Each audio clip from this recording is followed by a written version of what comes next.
park rangers who've spent enough time deep in the Appalachian Mountains all say the same thing. You learn quickly what belongs in those woods and what doesn't. The animals sense it first.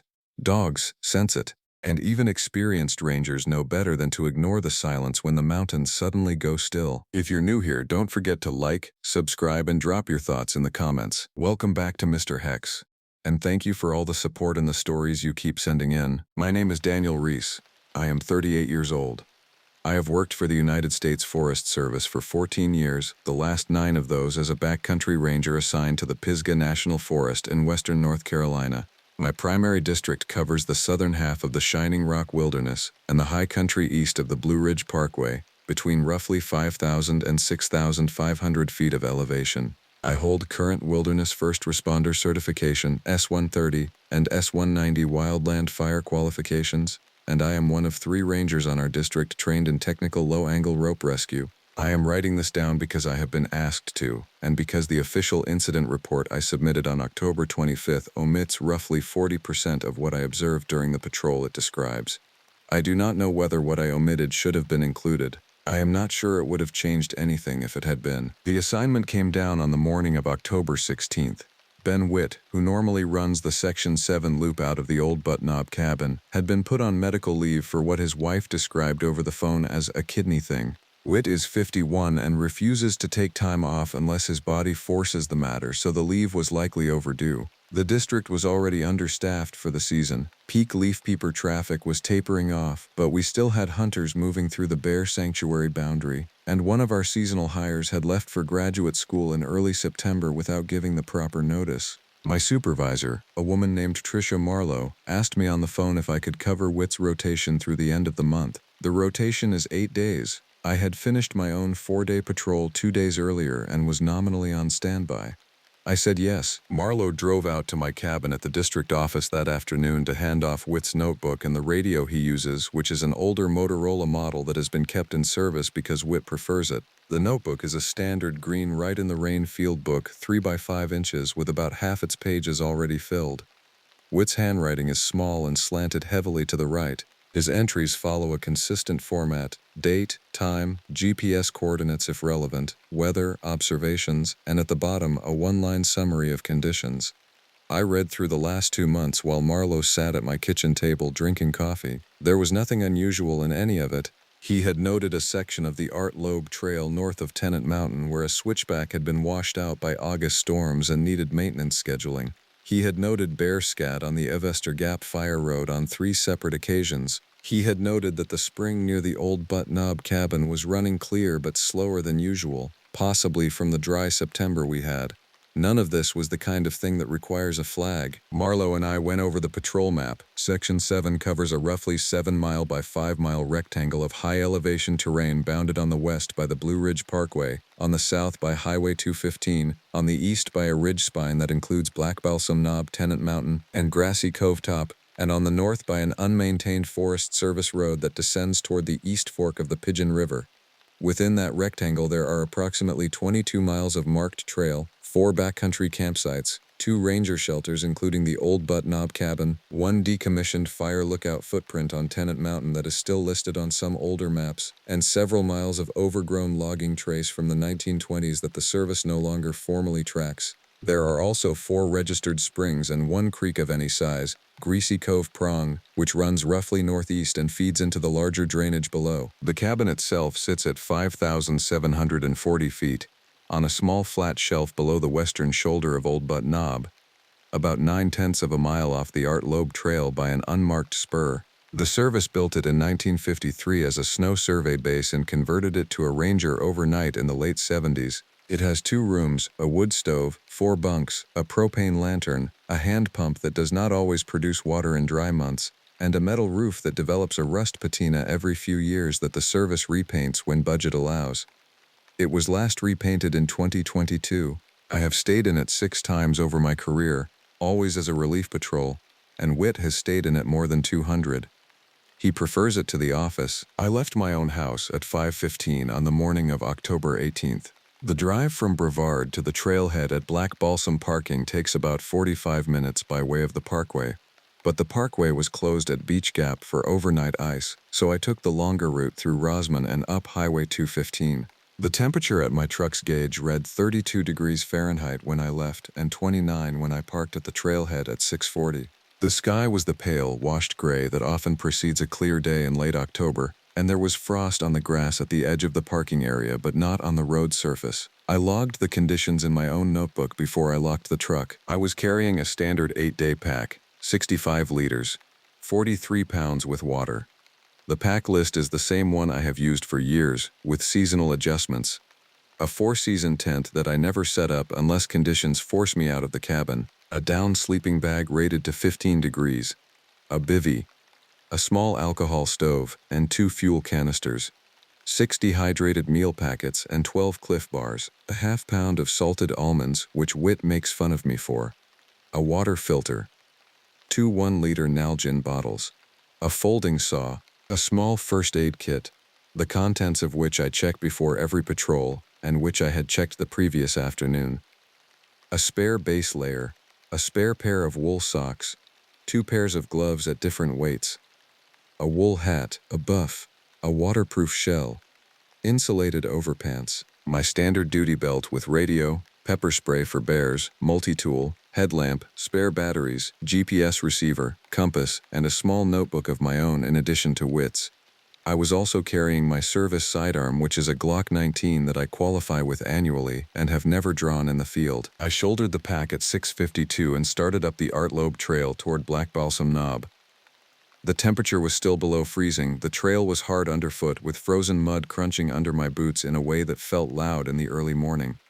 I could hear my breath. I could hear the soft creak of pack straps. There was no wind at the trailhead, but I knew from experience that there would be wind on the bald itself, and I had my buff up over my ears within the first quarter mile. Above the tree line, the grass was rimmed with frost, and the eastern sky was beginning to show the first orange band of sunrise behind Cold Mountain. I reached the summit of Black Balsam at 7:21, elevation 6,214 feet. I stopped for 2 minutes to drink water and to do a radio check with the office. The radio check went through clearly on the first attempt, which is unusual at that altitude. The duty officer, a young man named Hagen who started with the district last spring, acknowledged at 7:23.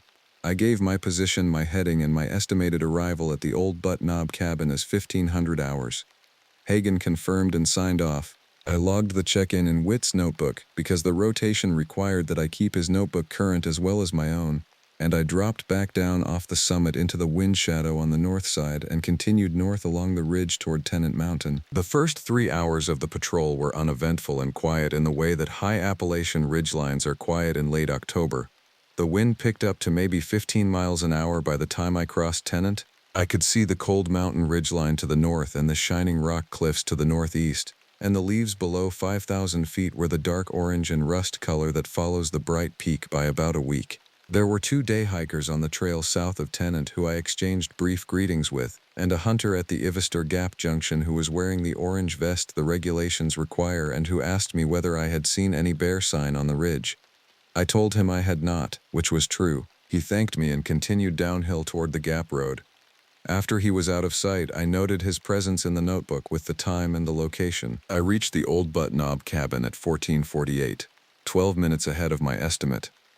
I performed the standard arrival check.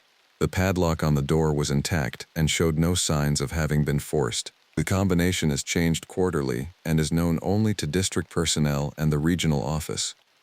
I let myself in. The cabin smelled the way it always smells when it has been closed for several weeks. Cold wood, faint propane, the dry mineral smell of stone that has not been warm. I opened both shutters. I checked the wood stove for any sign of rodent activity, which there was not. I checked the propane lantern, which lit on the second try. I checked the hand pump, which produced water on the third stroke, slow but clear, and I let it run for 30 seconds before filling the kettle. I logged the cabin condition in the notebook. I logged my arrival time. I did a second radio check with the office at 15:05, which Hagen acknowledged. I told him I would do my next check at 2000. He acknowledged. The radio crackled briefly at the end of his transmission, in a way that I noted but did not consider significant. I spent the late afternoon doing what is essentially a property check. I walked the perimeter of the cabin shelf to look for any new bear damage, of which there was none. I checked the small woodshed at the back, which had about a third of a cord of split locust and oak still under its tarp from the previous spring. I checked the privy, which was structurally fine. I noted that one of the cedar shake shingles on the cabin roof had come loose on the south side, probably from the August storms Witt had documented, and I made a note to bring it up with maintenance scheduling. I walked the spur trail back about 100 yards to where it joins the Art Lobe to make sure the trail blaze on the spur side was still visible. It was. I returned to the cabin at 17:25, just as the sun was beginning to drop toward the ridge to the west. I made dinner on the alcohol stove rather than firing up the wood stove because I did not yet need the heat, and because lighting the wood stove on a first night in an unfamiliar cabin is generally not worth the time it takes to get the chimney drawing well. I ate a dehydrated pasta and a few of the almonds. I drank tea. I wrote up the day's observations in both notebooks. I read for an hour from a paperback I had brought along, a collection of Wendell Berry essays that I have read before. I did the 2000 radio check, which Hagen acknowledged on the first call. I was in my bunk and the lantern was off by 21:15. The only thing I would note from that first night, and I noted it in my own notebook but not in Witt's, is that I woke once at what my watch said was 3:06 in the morning with the distinct impression that I had heard a sound, and I lay still for several minutes listening, and I heard nothing further, and I went back to sleep. I do not record what kind of sound I thought I had heard because I was not sure. It was possibly an animal on the porch. It was possibly the cabin settling. It was possibly nothing. Morning of October 19th. I woke at 5:45 without the alarm, which is normal for me on patrol. The cabin was 41 degrees Fahrenheit by the thermometer mounted near the door. There was condensation on the inside of the single small window above the sink, and beyond it the world outside was the flat, colorless gray of pre-dawn at altitude. I lit the propane lantern, dressed in layers, and started water on the alcohol stove for coffee and oatmeal. I checked my own notebook from the previous evening. I checked Witt's. I added the morning's temperature and the time to both. The first patrol of the day was the western leg of the section, which descends from the cabin shelf along an old logging trace toward the unmarked Forest Service road that bounds the section to the north. The trace is not a maintained trail. It is not on the current trail map. It is on a 1968 map of the wilderness that the service has kept in the district office for reference because the trace is sometimes useful for fire access and because it intersects 3 of the springs we are required to inspect quarterly. Witt had walked it on the 8th of October, according to his notebook, and had reported no issues. I planned to walk it that morning and to come back up the Art Lobe to the cabin by way of the Ivester Gap Connector, a loop of approximately 7.5 miles with around 1,100 feet of elevation gain on the return. I left the cabin at 7:08. The temperature had risen to 36 degrees. There was no wind on the shelf, though I could hear it moving in the trees on the ridge above. The light was beginning to come up. I locked the cabin behind me, did a quick radio check that Hagen acknowledged at 7:11, and started down the trace. The trace descends through a mixed hardwood and rhododendron corridor, losing about 600 feet of elevation over the first mile and a half. The footing is uneven. There is a great deal of loose shale on the upper section, and a great deal of wet leaf litter on the lower section, and in October the combination is treacherous if you are not paying attention. I was paying attention. The service issues us boots with reasonably aggressive lugs, and I take them seriously. I picked my way down at a pace of about 1.5 miles per hour, which is what the terrain allows, and I reached the first of the springs at 8:23. The spring is unnamed on current maps. Witt's notebook calls it Spring A. It emerges from a moss-covered shelf of rock at the base of a small rise and runs about 30 yards before joining a small unnamed branch. I inspected the seep. The water was clear. The flow rate was, by my eye, slightly higher than I would have expected for late October in a dry year, but not significantly. I filled one of my Nalgene bottles through the filter as a redundancy check and tasted the result. It tasted like mountain water. I logged the inspection in Witt's notebook and continued. The second spring is 1/2 mile northeast of the first. The trace makes a long traversing descent through a stand of mature poplars in that direction, with the slope falling away to the right toward Greasy Cove Prong, which I could hear but not yet see. The sound of the creek was a constant low presence on my right. It is one of the things I have always liked about that section of the wilderness. The way Greasy Cove Prong is audible across the entire western slope, even when it is not visible. The creek's sound was, that morning, where it should have been, and at the volume it should have been at. I reached Spring B at 8:57. I inspected it. It was running well and I logged it. I drank water from my filtered bottle and ate one of the Cliff Bars. I sat on a fallen log near the spring for about 4 minutes, which is the longest I had sat down since leaving the cabin, and I listened.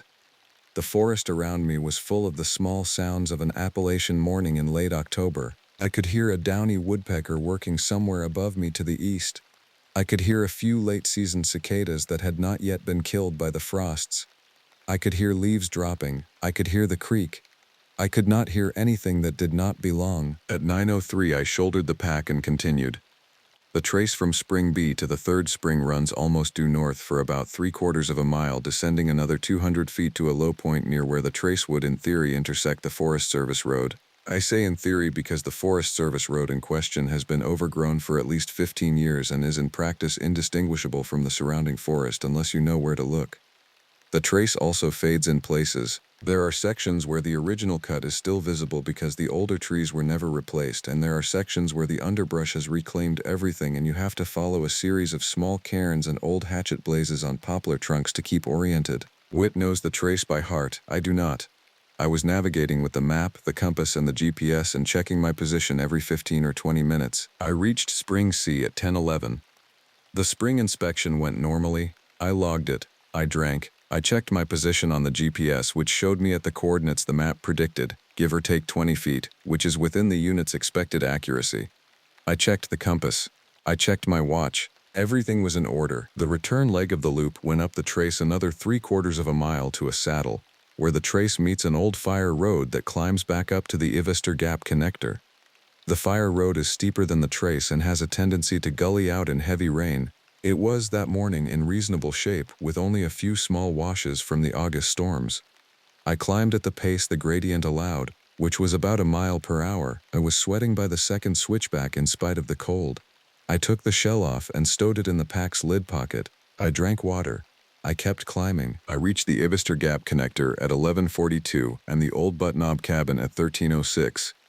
Total distance for the loop was just over 7.5 miles. Total time on the trail was just under 6 hours, and the elevation profile had been roughly what I expected. I logged the loop in both notebooks. I did the midday radio check, which Hagen acknowledged. The transmission was again brief and clear, with a small flutter of static at the end that I noted and did not interpret. I ate a late lunch on the cabin porch. The sun had broken through whatever overcast had been lingering at altitude, and the temperature on the porch was probably in the high 50s, warm enough that I sat in shirt sleeves with my back against the cabin wall and let the afternoon light come at me across the shelf. From the porch I had a partial view to the west and northwest, where the ridge of Cold Mountain rose against the sky, and below it the long drop into the Big East Fork drainage.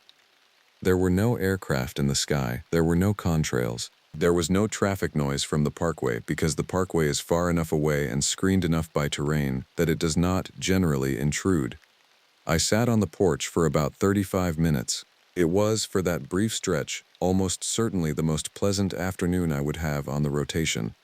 I am noting that here because it is true, and because it is the last time on the patrol that I remember feeling unambiguously comfortable. The afternoon plan was to walk a shorter loop east of the cabin, up the spur to the Art Lobe, north along the Art Lobe about a mile to where it crosses a small unnamed stream that I had been asked to inspect for any beaver activity that might be backing up the flow, and then back south to the cabin by way of the same trail. Approximately 3 miles round trip, 200 feet of elevation gain. I expected it to take about 2 hours, which would put me back at the cabin around 16:30 with time to write up the day's log entries before dark. I left the cabin at 14:35. The eastern leg of the patrol went without incident for the first 90 minutes. I walked the spur back up to the Art Lobe. I turned north on the Art Lobe. I noted the condition of the trail, which was good. I noted the absence of any blowdowns. I noted that the small green ribbons that the service uses to mark certain trees scheduled for inspection were still in place. I reached the small unnamed stream at 15:22. I walked upstream from the trail crossing for about 150 yards, which is the standard inspection distance, and I walked downstream for the same. I saw no beaver sign. I saw no fresh-cut willow or alder. I saw 2 sets of deer prints in the wet ground at the bank, and 1 set of what I judged to be a small black bear, probably a yearling, probably a few days old. I logged the observations. I walked back to the trail crossing and started south, back toward the cabin. I was about a 1/4 mile south of the stream crossing when I heard, behind me on the trail, the distinct sound of a boot striking a rock. I stopped. I turned. There was no one on the trail behind me. I will be very specific about what I heard, because I have thought about it many times since and the specificity matters. I heard the sound of a single hiking boot, a Vibram-soled boot, of the kind that the service issues and that most serious Appalachian hikers wear, striking the flat upper surface of a fist-sized piece of shale. The sound was clear, it was unambiguous. It was the kind of sound that I have heard several thousand times in my career, including most recently from underneath my own boots about 90 seconds earlier. It came from a point on the trail behind me at a distance I estimated, by ear, at roughly 15 to 20 yards. The acoustics on that section of the art lobe are not unusual. There is no cliff face, no overhanging rock, no body of water that would cause sound to behave anomalously. The trail runs through a corridor of stunted spruce and rhododendron with a relatively soft acoustic envelope. Sounds in that corridor do not travel far, and they do not echo. I stood on the trail and listened for about 45 seconds. I heard nothing further. I heard the wind moving through the spruce above me. I heard a single raven, distant, somewhere to the north. I heard my own breathing. I walked back up the trail toward the point where I had heard the sound. I walked about 25 yards. I did not see anything on the trail. I did not see any disturbed shale.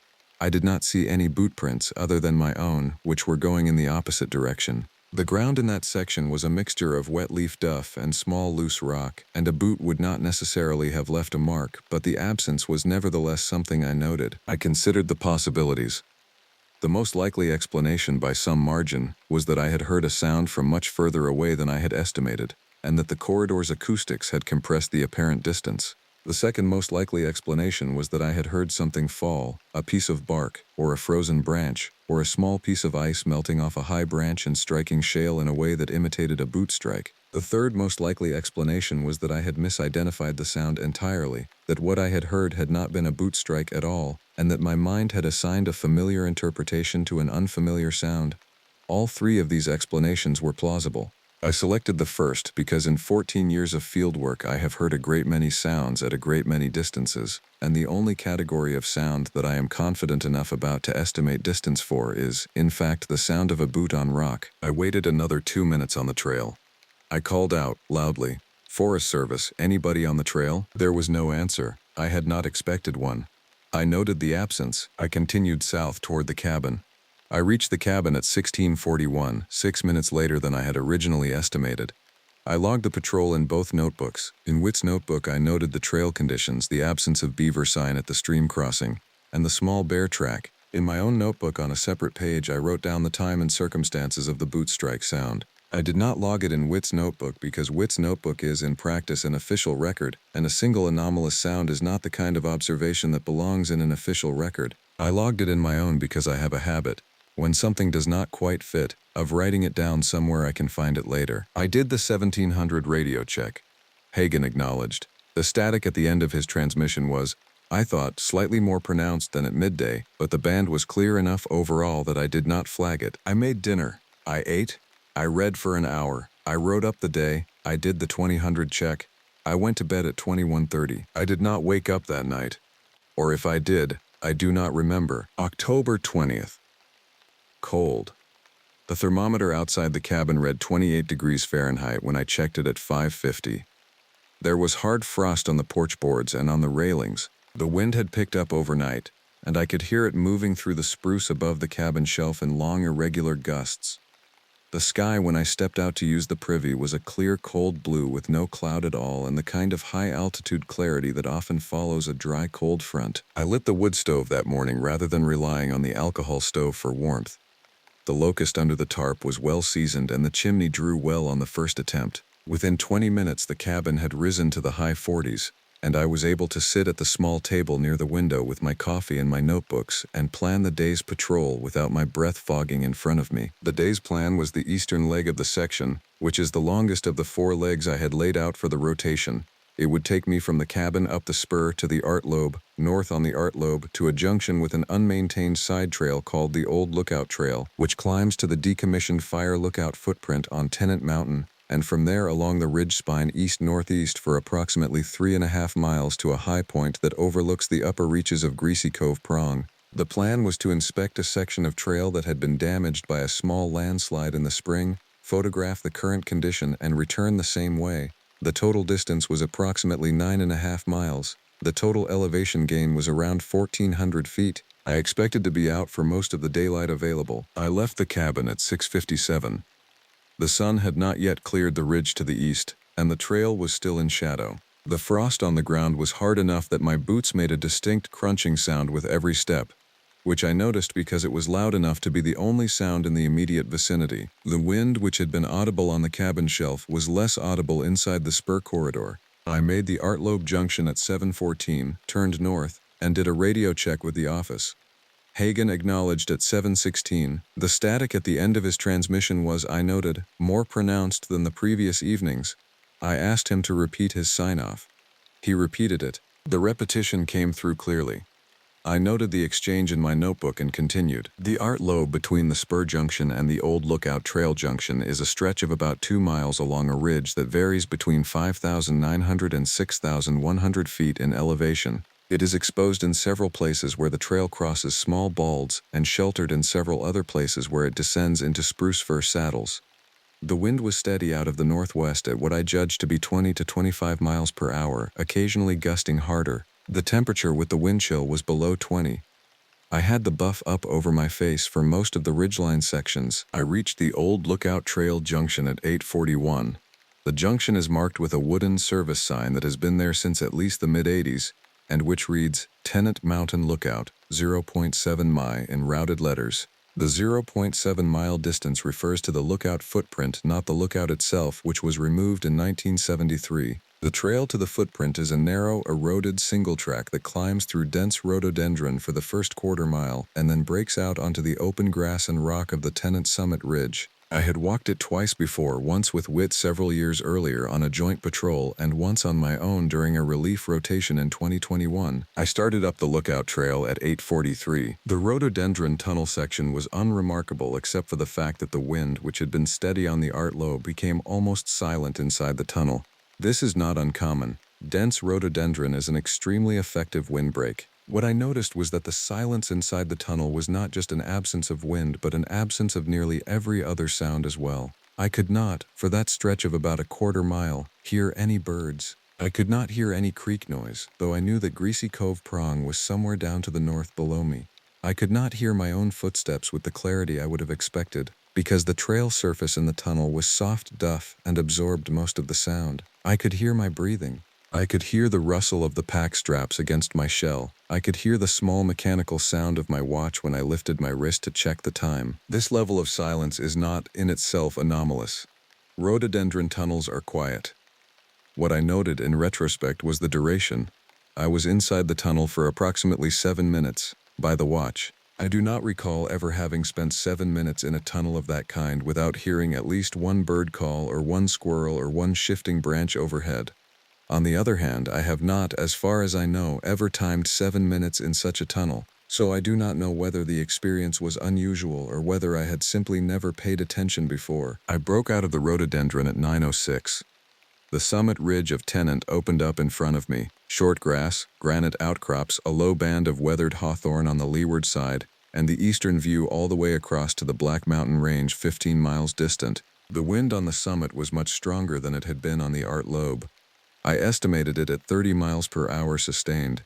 I crossed the open section to the lookout footprint, which is a roughly 12 by 12 concrete pad with 4 bolt holes at the corners and a small bronze service marker set into the south edge.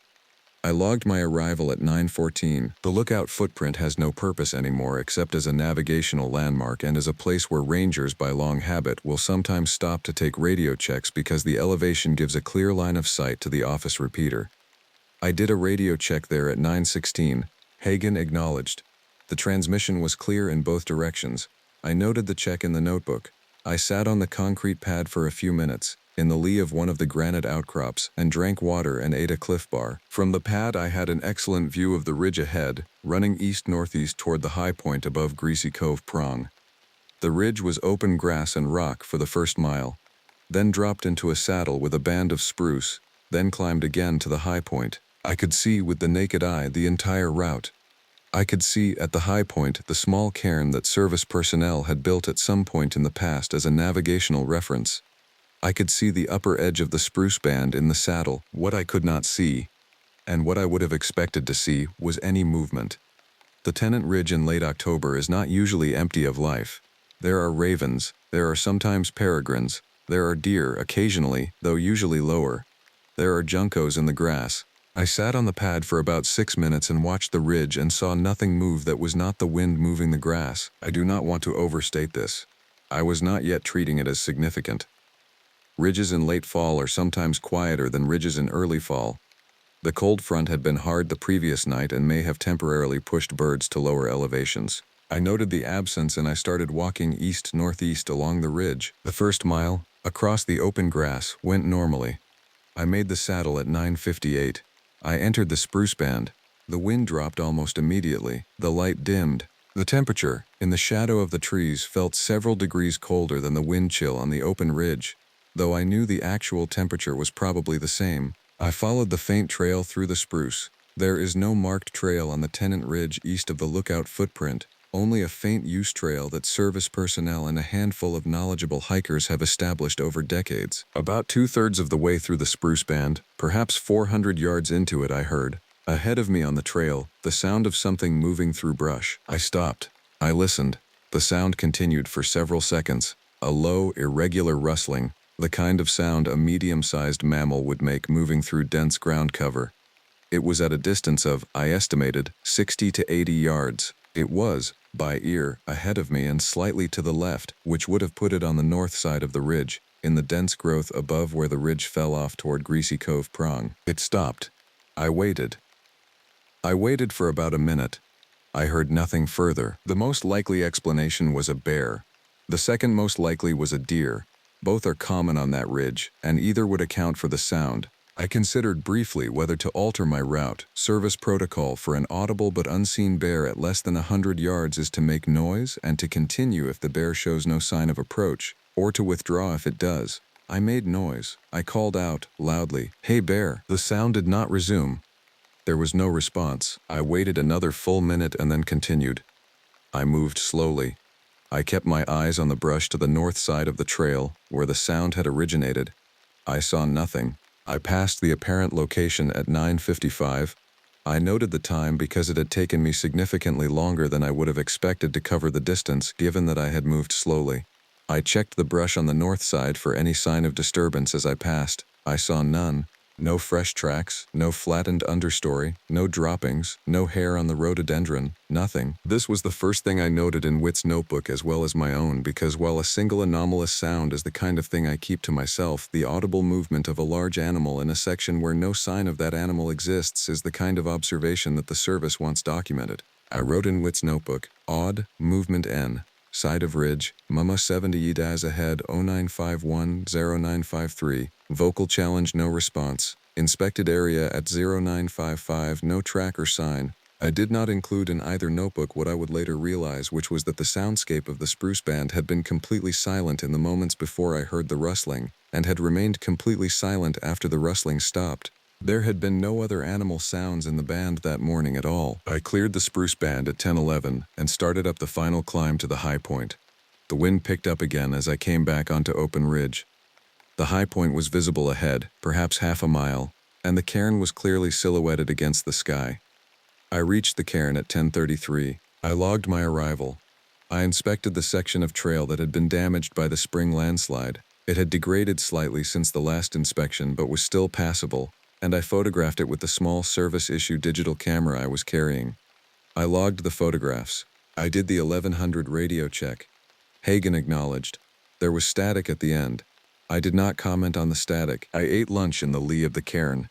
I sat for about 20 minutes. I watched the ridge to the east, where it dropped into the upper reaches of Greasy Cove Prong, and where the trees began again at lower elevation. The afternoon was bright and clear and very cold, and the visibility was probably 40 miles in every direction. I could see, faintly, the Rowan Highlands on the horizon to the north and the southern Black Mountains to the east. I could not see, and did not expect to see, any sign of human activity in the bowl of Greasy Cove Prong below me. There are no trails in that bowl. There are no roads. The nearest road of any kind is the unmaintained Forest Service road that bounds the section to the north, 2.5 miles away and 1,000 feet lower. What I did see, at 11:24, was a thin column of smoke. It was, I judged, at a distance of about 1.25 miles, in the bowl of the prong, perhaps 300 feet below my elevation. The column was thin and pale, and rose vertically for maybe 40 feet before the wind caught it and dispersed it. It was, by every visual indication, smoke from a small fire. A campfire. I watched it for about 3 minutes. It continued to rise. It did not thicken. It did not change color. I considered what to do. The bowl of Greasy Cove Prong is closed to camping. It is also closed to fires of any kind. There is no legal reason for anyone to have a fire in that location. There is also, more practically, almost no reason for anyone to be in that location at all. The bowl is steep, brushy, full of deadfall, hard to access, and offers no significant feature that would draw a hiker or a hunter off the established trails. The only people who occasionally enter the bowl are search and rescue personnel looking for lost hikers, illegal foragers gathering ginseng or galax, and, very rarely, fugitives who have figured out that the bowl is one of the most genuinely isolated pieces of land in the southern Appalachians. I called the office on the radio at 11:29. Hagen acknowledged. I reported the smoke. I gave my position and the approximate bearing and distance to the smoke. Hagen asked me to repeat the bearing. I repeated it. He copied. He asked me to remain on station and continue observation while he consulted with Marlowe. I waited. The smoke continued.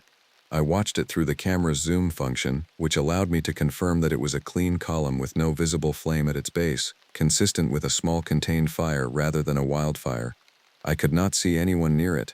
I could not see any tent, any tarp, any pack, any movement. I could see only the column. Marlowe came on the radio at 11:41. She asked me for a description of what I was seeing. I gave it. She asked me whether I considered the smoke to be a wildfire hazard. I told her no. The conditions were cold and damp enough at ground level that I did not believe a small contained fire would spread, and the smoke pattern was not consistent with anything other than a small contained fire. She asked me whether I was willing to descend into the bowl to investigate. I told her I was, but that I would need to bivvy out. The descent was steep enough that I would not be able to make it down, investigate, and return to the cabin before dark. She asked me to wait while she consulted with the district office. I waited. The smoke continued. I watched. The wind picked up slightly during the wait, and the column began to disperse more quickly at the top, but the base remained clean and vertical. Marlowe came back at 11:58.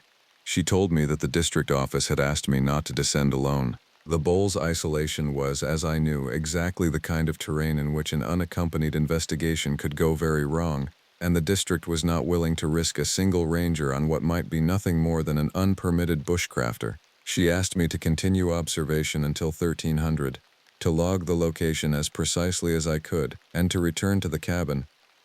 She told me that if the smoke was still visible at 1300, she would task a 2-ranger team out of the next district to descend the following morning. If the smoke had stopped, she would log it as observed and let it sit. I acknowledged. I waited.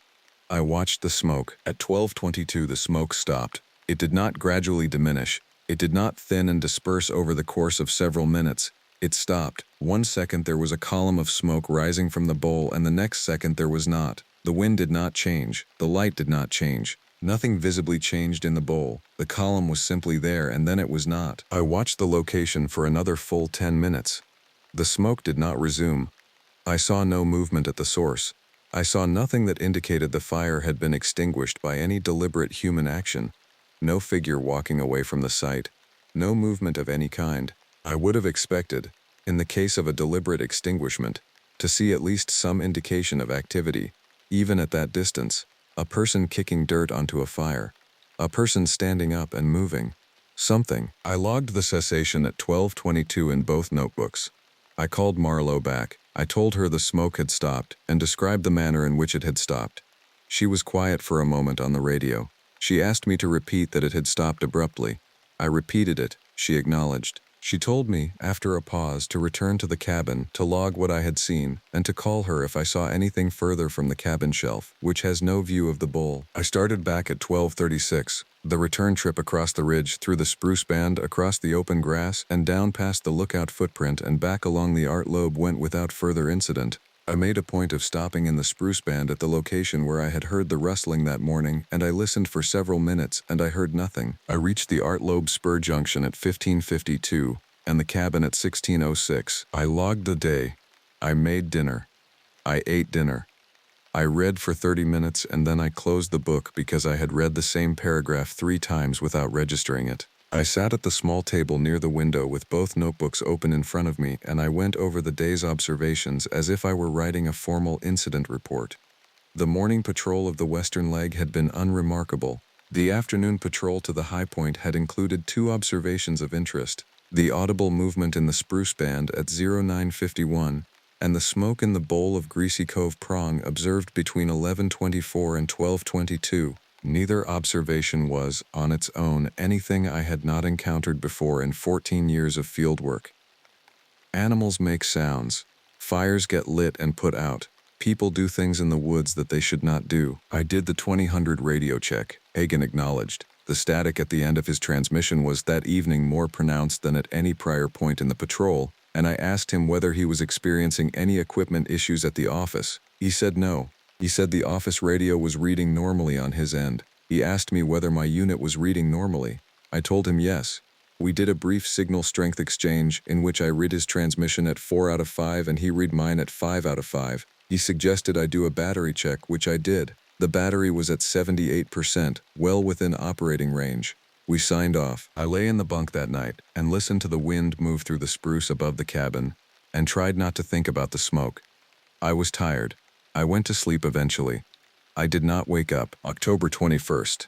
I woke at 5:38, which was 8 minutes earlier than the previous morning, and which I noticed because I have a habit of checking the time the moment my eyes open. The cabin was 39 degrees. The wood stove still held coals from the night before, and I built the fire back up in a few minutes and put coffee water on. I sat at the small table near the window and watched the world outside begin to take shape in the pre-dawn light. The frost on the porch boards was heavier than the previous morning. There was no wind. I went back through my own notebook before I started writing the day's entry. I read the entries for the 18th, the 19th, and the 20th.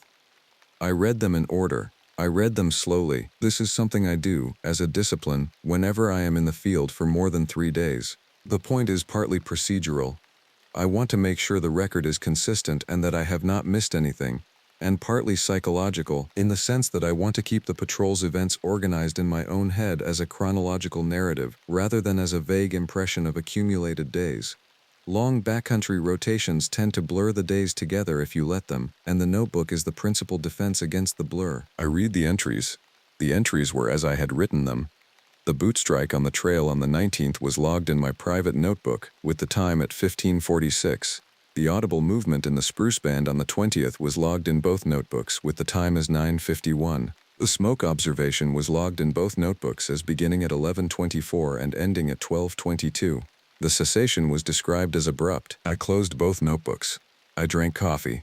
I planned the day. The day's patrol was the northern leg, which descends from the cabin north along an old hunter's trace toward the unmaintained Forest Service road, then east along the road for about 2 miles to where it terminates at a washed-out bridge over a small unnamed creek, then back south by way of a cross-country navigation through a stretch of relatively open forest to rejoin the western trace I had walked on the morning of the 19th.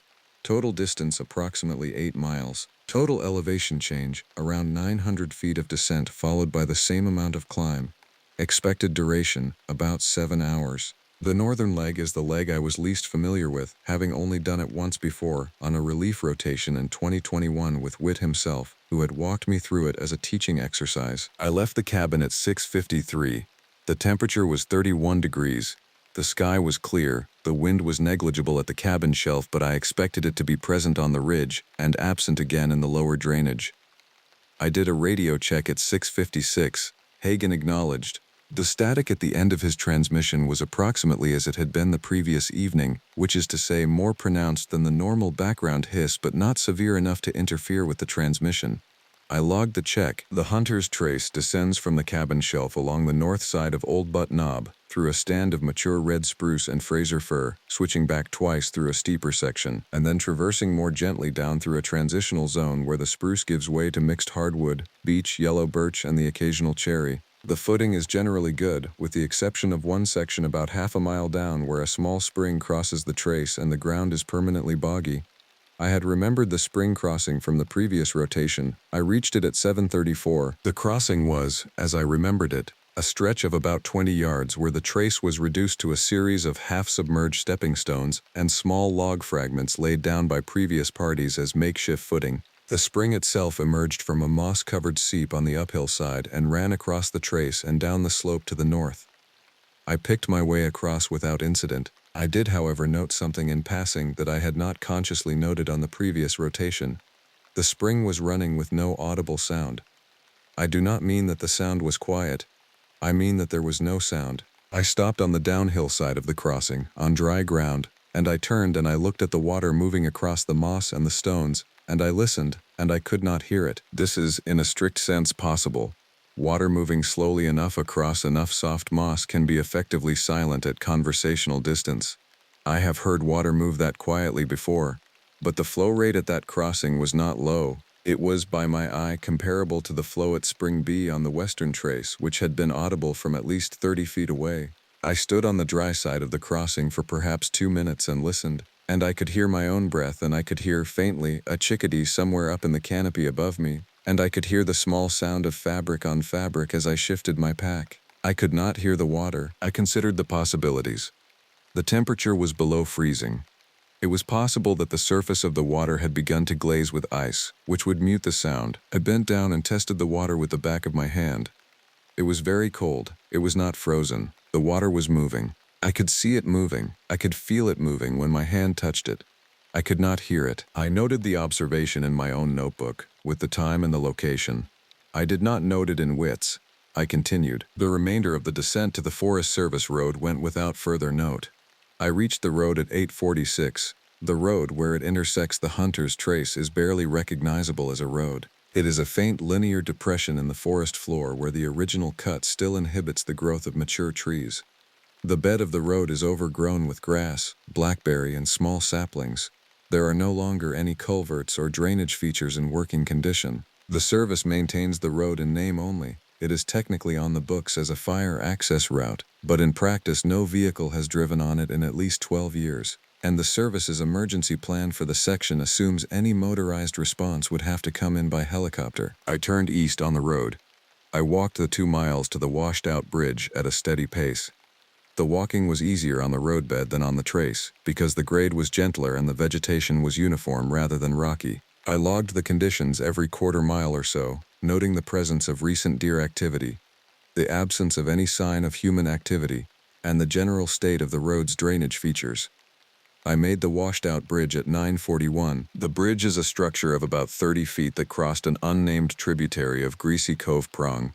It collapsed during a flood event in 2013 and has not been replaced. The remaining structure consists of the 2 stone abutments and a few twisted lengths of rebar projecting from the concrete. The service has no plans to rebuild the bridge. The road on the far side of the tributary leads nowhere of any current significance and serves no operational need. I inspected the abutments, which were stable, and I photographed them, and I logged the inspection in Witt's notebook with the time and the GPS reference. The tributary itself was running well, clear, cold, audible from a distance of at least 40 yards, which I confirmed by walking back up the road and then returning. I checked my watch. 9:58. I drank water. I ate a Cliff Bar. I considered the return route. The standard return for the northern leg, as Witt had explained it on the prior rotation, was to backtrack the road for half a mile and then cut south cross-country through a stretch of relatively open mixed hardwood, rejoining the western trace at a point near Spring C, and then climbing back up the trace to the cabin. The cross-country section was approximately 2 miles of unmarked navigation across terrain that was not particularly difficult but that required careful map and compass work because of the lack of features. The expected duration of the return was around 4 hours. I did the 1100 radio check from the bridge site. Hagen acknowledged. The static was worse. I asked him to confirm my last transmission, and he did, and the confirmation came through with a brief gap in the middle where the audio dropped out for what I estimated to be about half a second. I logged the dropout. Hagen confirmed that he had not heard a corresponding dropout on his end. He suggested again that I do a battery check, which I did. The battery read 73%. He told me to switch to the spare battery if the dropouts continued. I acknowledged and signed off. I started west on the road at 11:07. I walked the half-mile to my planned cutoff point. I checked my position on the GPS at 11:24. The GPS placed me at the coordinates the map predicted. I checked the compass and confirmed the bearing for the cross-country leg, which was 183 degrees magnetic, near as I could read it. I left the road. The cross-country section is hard to describe precisely because nothing of significance happened in it for a long time. I walked through open hardwood forest. The trees were tall and well-spaced. The understory was minimal. The leaf litter was deep and dry on top despite the recent freezes, because the canopy had blocked some of the previous day's precipitation. I checked my bearing every 5 minutes and my position on the GPS every 15. I walked at a pace of about 2 miles per hour, which is generous for cross-country in unfamiliar terrain. I crossed 2 small dry drainages that were not on my topo map at sufficient resolution to identify them individually. I noted them in my notebook with the times and the approximate compass bearings. At 12:18 I was, according to my GPS, approximately 1¼ miles south of the road and 3/4 of a mile north of the point where I expected to rejoin the western trace. The terrain was beginning to slope up more steeply as I climbed back into the country below the cabin. The forest was beginning to thicken slightly as the elevation increased. I was, at that point, walking through a long, gentle hollow with a small ridge on either side and a dry creek bed in the middle. The hollow ran roughly south-southeast. I was walking up the creek bed because it offered the easiest footing. I stopped at 12:22 because I heard something behind me. It was a footstep. It was the sound of a boot or a hoof or some other firm-soled object striking dry leaf litter. It was a single sound. It came from a point in the creek bed behind me at a distance of, I estimated, somewhere between 40 and 60 yards. I turned. The creek bed behind me curved gently to the right, so that I could not see all the way back to the point where I had entered the hollow. I could see perhaps 30 yards of creek bed before the view was blocked by a small bend. I waited. I listened. The forest around me was, for that moment, entirely silent.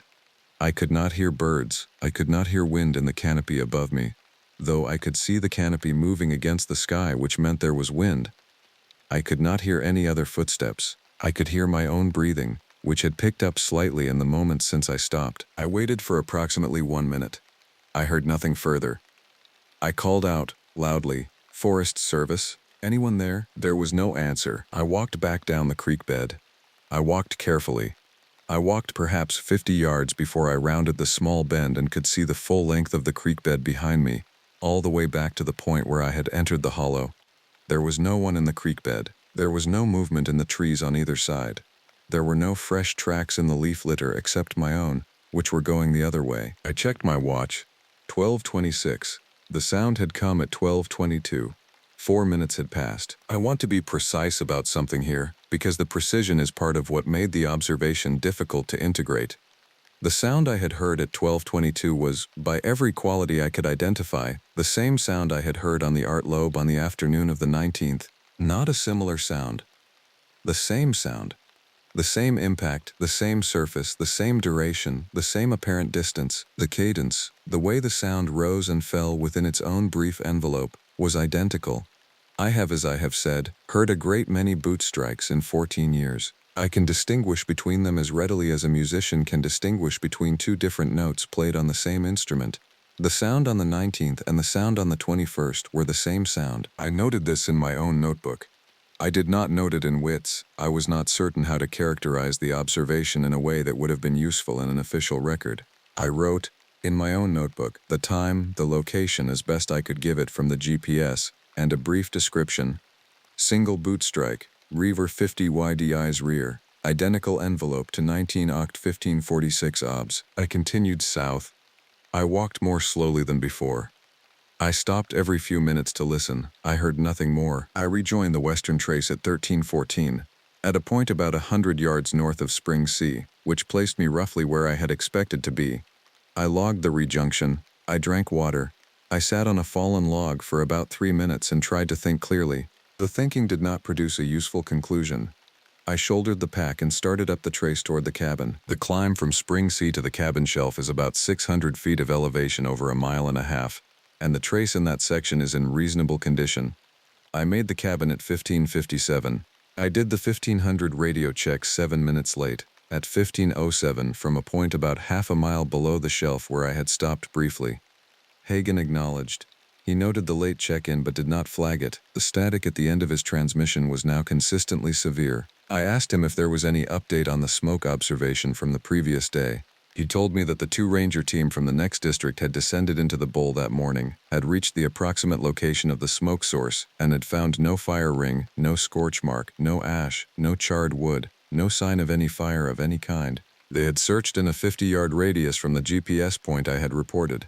They had found nothing. I asked him to repeat that. He repeated it. I logged it. I asked him whether the team had found any sign of human activity in the bowl at all. Any tracks? Any disturbed vegetation? Anything?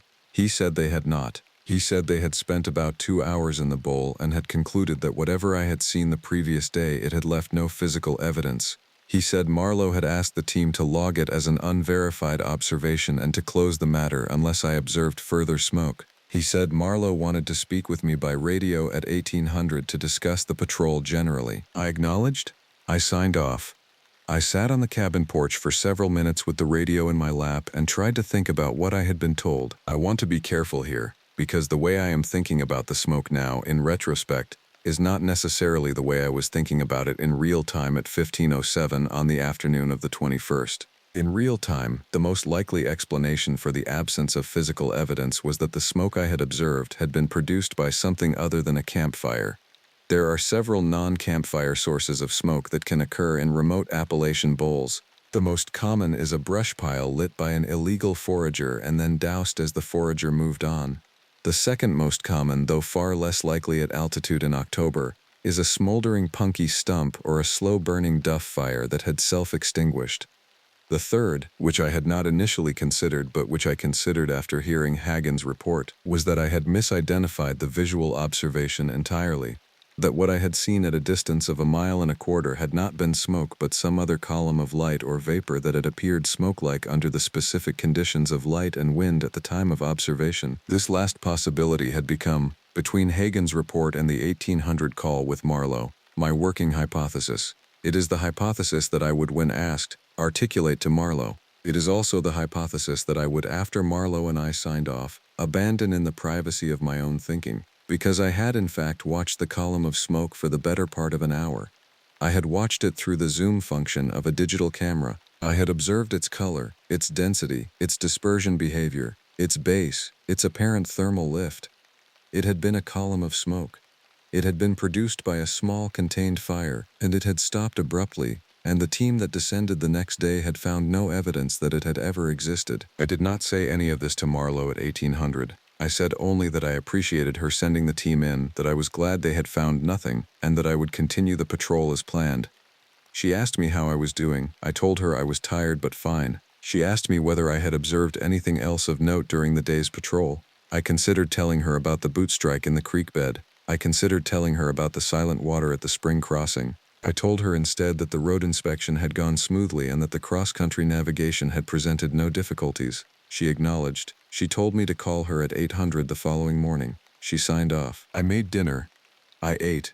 I sat with my own notebook and read back through every entry from the patrol so far.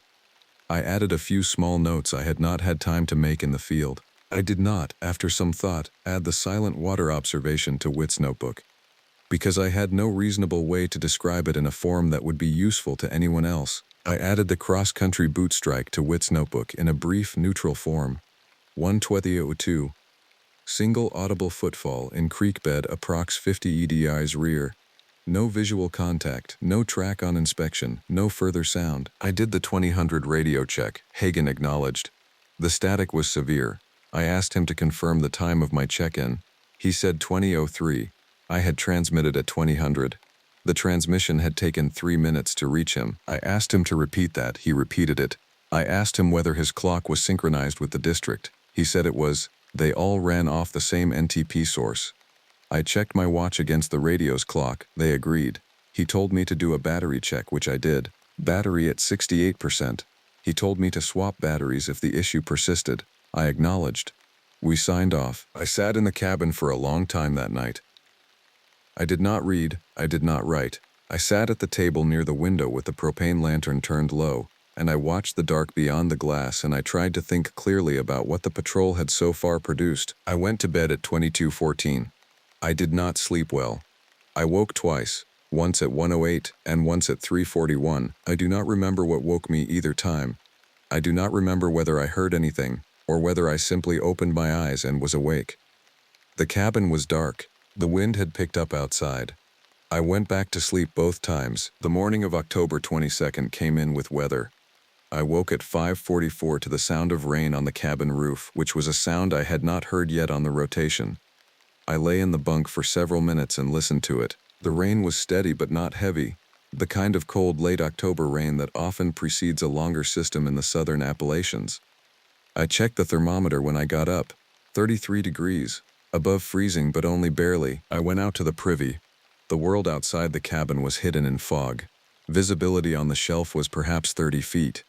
The trees beyond that were silhouettes, dim and shifting. The rain came down in a fine, persistent mist that soaked through my outer layer in the minute and a half it took to walk to the privy and back. I returned to the cabin, hung the shell over the back of a chair near the wood stove, built the fire up, and put coffee water on. I did not that morning immediately begin planning the day's patrol. I sat at the table and drank coffee and listened to the rain and tried to decide whether the day's patrol should happen at all. Standard service practice, in conditions of low visibility and steady cold rain at high elevation, is to remain at base unless there is an operational need for a patrol. The conditions were not yet dangerous. Temperatures above freezing, no significant wind on the shelf, no thunderstorm activity, but they were the kind of conditions in which a long unsupported patrol in unfamiliar terrain would not be sensible. The planned route for the day was the southern leg, which descends from the cabin south along an old maintenance trail to a series of overlooks above Highway 215 and then traverses back north along a contour to rejoin the eastern leg near the lookout footprint. The route is approximately 10 miles. Several sections involve exposed ridge walking with limited shelter. In dense fog, navigation on the contour traverse would be difficult. I called the office at 6:30 for an early consultation. Hagen was off shift. The morning duty officer was a woman named Reyes who I have worked with for several years. I described the conditions on the shelf. She pulled up the regional forecast. The forecast called for the fog and rain to persist through the morning, with the possibility of clearing in the afternoon, and a stronger system moving in from the west overnight. She suggested I delay the patrol until midday and then make a decision based on actual conditions. I acknowledged. I signed off. I spent the morning doing cabin work. I split firewood from the locust pile under the tarp and stacked it on the porch. I checked the propane lines on the lantern, which were in good condition. I cleaned the small kitchen area, which I had let go for several days. I made a second pot of coffee. I sat at the window and watched the fog. The fog did not lift. At 10:15 I tried Marlowe by radio to discuss whether I should ride out the day at the cabin. The transmission did not go through on the first attempt. I tried again. It did not go through on the second attempt. I tried again on a different frequency. It went through, but the response was almost entirely static. I could make out perhaps one word in 5 of Marlowe's reply, which is far below operational threshold. I asked her to repeat. She repeated. The repetition was no clearer. I switched to the spare battery, on the assumption that the primary battery was failing despite the indicator reading. I did a transmission test. The test went through clearly. I called Marlowe back. The static returned. I could not understand her replies. I disengaged. I made a notebook entry about the commons failure. I considered the possibilities. The first possibility was atmospheric. Heavy fog at altitude can sometimes degrade VHF performance, though usually not to that degree. The second was an equipment issue, either at my end or at the office. The third was an antenna problem at the office repeater, which would affect everyone in the district equally and which would presumably have been flagged by other units by now. I tried the radio one more time at 11:03.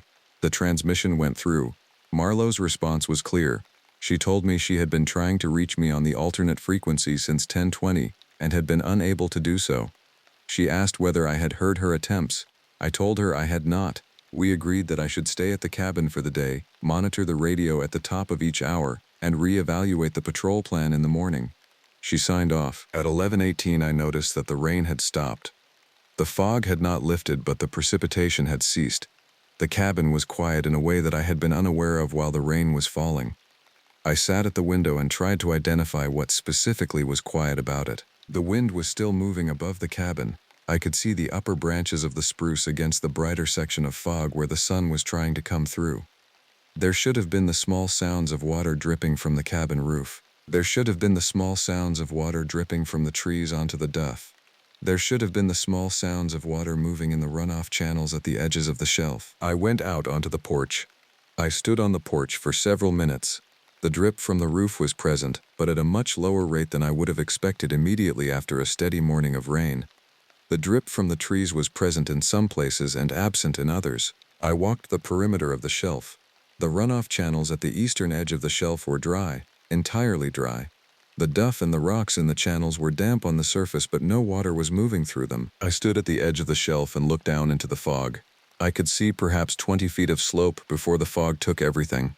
I could hear nothing from below, no water sounds, no bird sounds. The fog had a quality of silence that I do not even now know how to characterize precisely. The closest I can come to describing it is that the fog felt like it was absorbing sound rather than merely muffling it. There was no resonance to anything.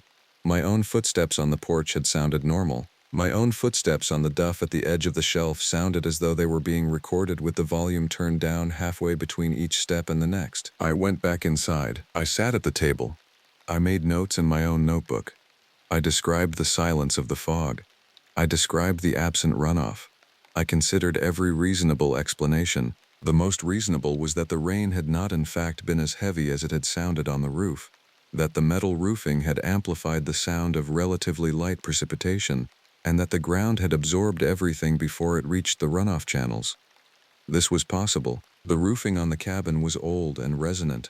Light rain on resonant metal can sound substantial. The second most reasonable explanation was that I had not been paying attention to the runoff channels in any of my previous walks of the perimeter, and that they were in fact normally dry except in conditions of much heavier precipitation.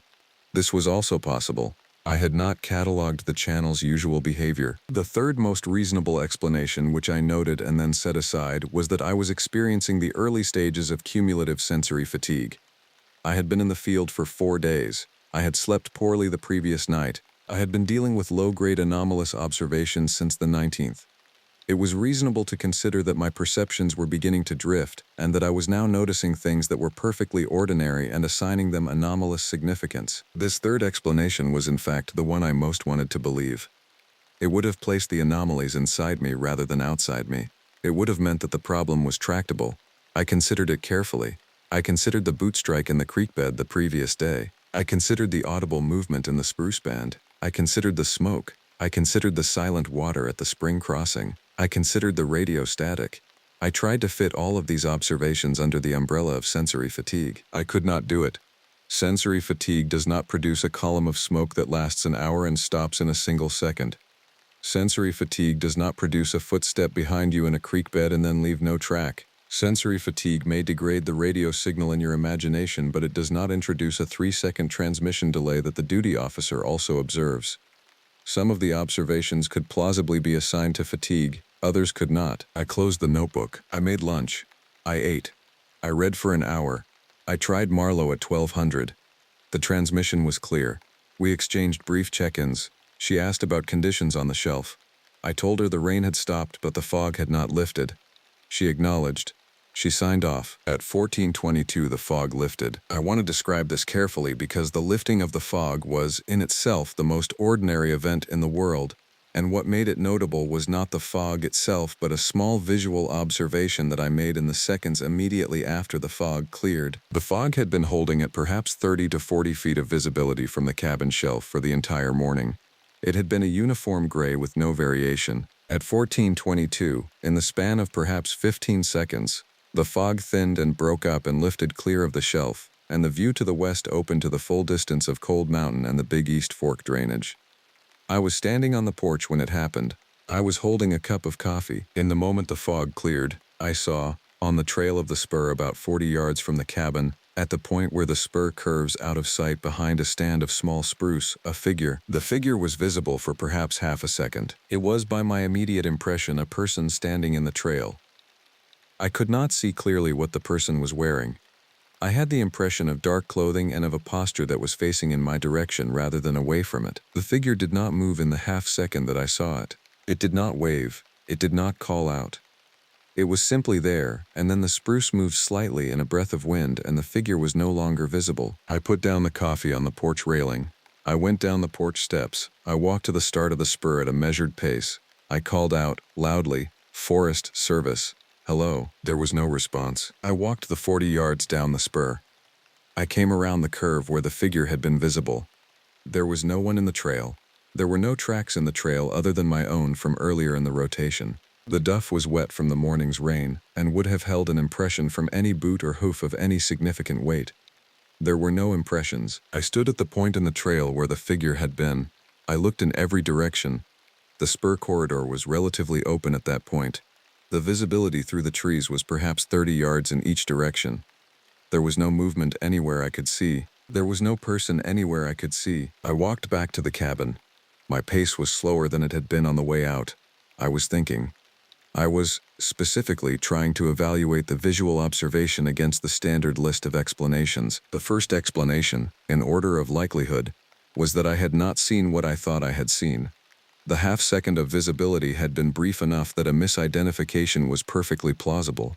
A vertical dark shape against the lifting fog, the trunk of a small spruce, a shadow cast by a moving branch, a momentary alignment of natural features, could have been read by my pattern recognition as a person.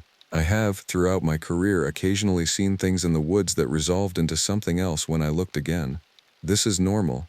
It is, in fact, the way human visual perception works. The second explanation, less likely but possible, was that there had been a hiker on the trail at exactly that moment, that the hiker had heard the fog lift and the change in acoustics, and that the hiker had then withdrawn into the brush off the trail for reasons of their own before I could reach the location.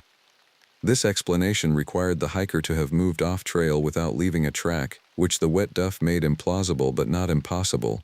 It also required the hiker to have been on the unmarked spur to a closed ranger cabin, which is not a typical place for a hiker to be. The third explanation, the one I set aside as quickly as I considered it, was that I had seen something that was not a person and not a misidentification.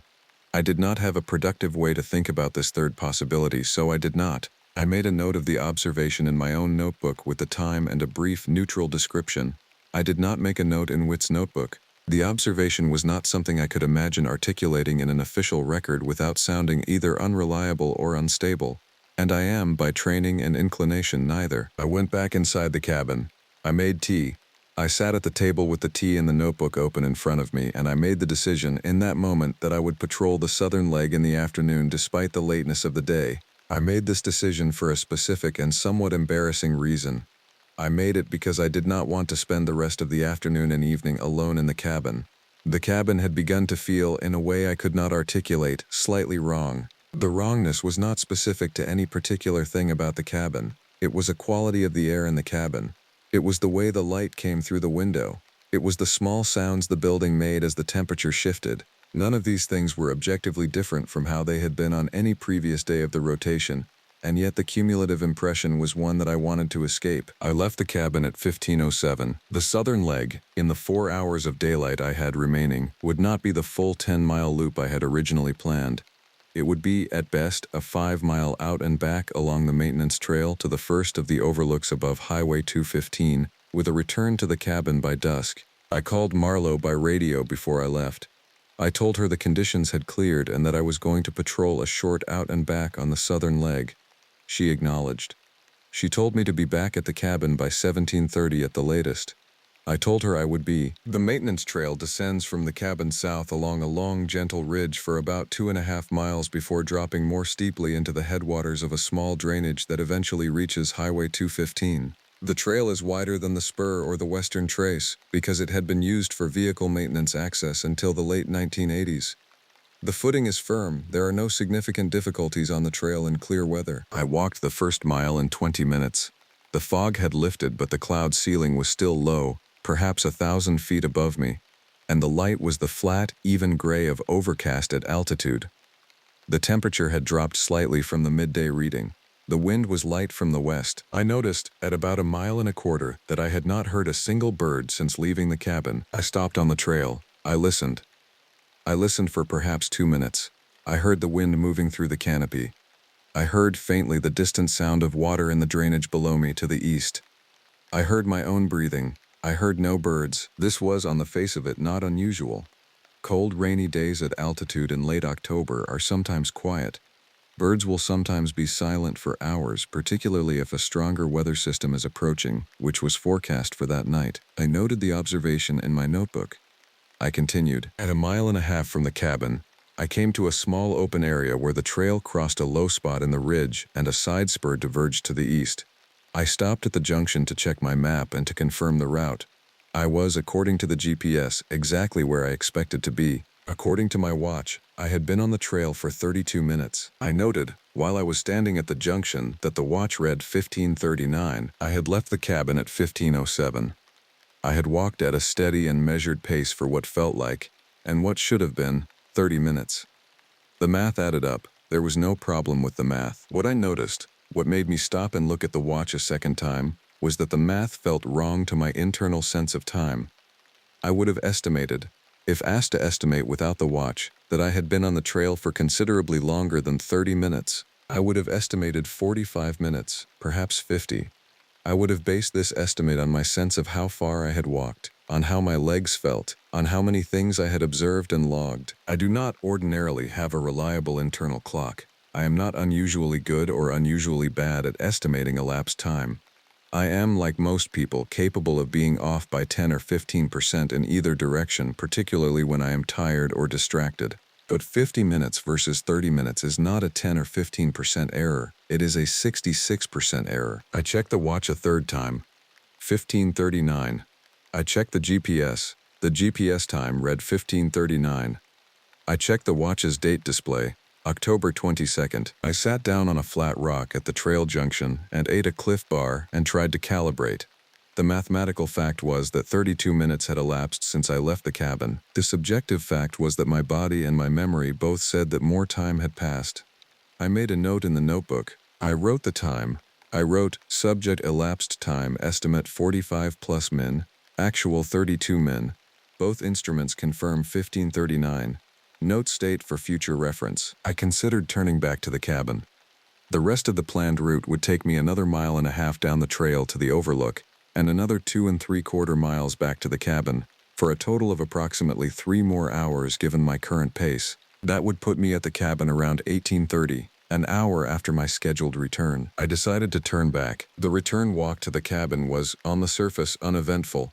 I made the cabin at 16:56. I had been gone for 1 hour and 49 minutes. The total distance by GPS was approximately 3¾ miles. The average pace was, accordingly, around 2 miles per hour, which was somewhat slower than my usual but not unreasonable for a ridge walk on damp footing. What was notable about the return was not anything I did or saw or heard, but something I did not see. At the point on the trail where I had stopped at the junction, the small open area where the spur diverged to the east, I had stopped on the way out for approximately 5 minutes. I had eaten a Cliff Bar. I had made notes. I had stood and looked around. On the way back, when I passed the same junction, I checked the ground where I had been sitting. There was no impression in the damp duff. There were no boot prints near the rock. There was no Cliff Bar wrapper, which I would have remembered if I had thrown it on the trail, but which I might have absent-mindedly let fall. The wrapper was, on inspection, in the side pocket of my pack where I keep my used trash for the duration of a patrol. The wrapper had not been left at the junction. I should not have expected to leave boot prints on the dry rock. The rock was the kind of weathered granite that takes no impression. The duff around the rock, however, should have held some sign of where I had stood. There was no sign. The duff was undisturbed. I noted the absence. I continued. I made the cabin at 16:56. I did the 1700 radio check. The check went through clearly with no significant static.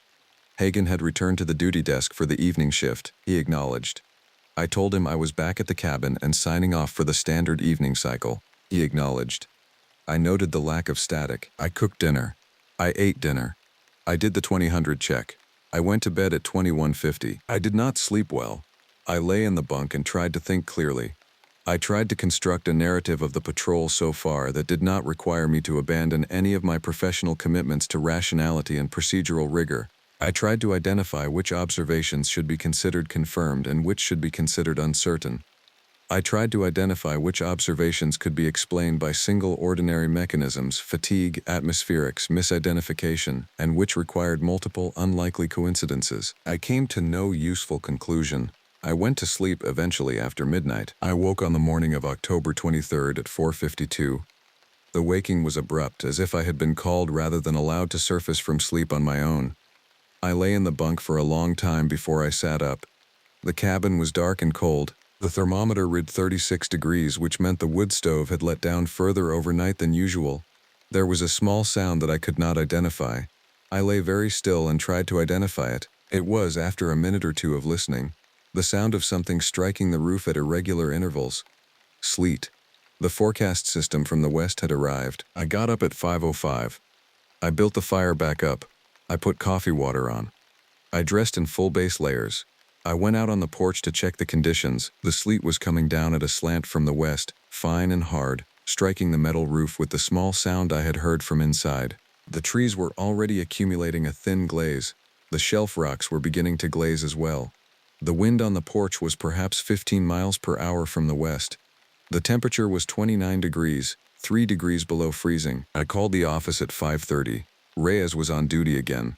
She had the regional forecast in front of her. The system was expected to drop a quarter-inch of mixed sleet and freezing rain through the morning, with the precipitation tapering by early afternoon and the temperatures rising to just above freezing by mid-afternoon. The forecast for the following day, October 24th, was for clear cold conditions with significant ice persistence on exposed surfaces.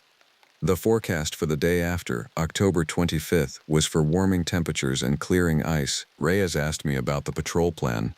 I told her I would not patrol that day. The conditions on the ridges, with active freezing precipitation and accumulating ice on exposed rock, would not be safe for solo movement, she acknowledged. She told me to monitor the radio at the standard intervals and to contact her immediately if conditions at the cabin became problematic. She signed off. I spent the morning in the cabin. I will not describe the morning in detail because nothing of operational note occurred during it.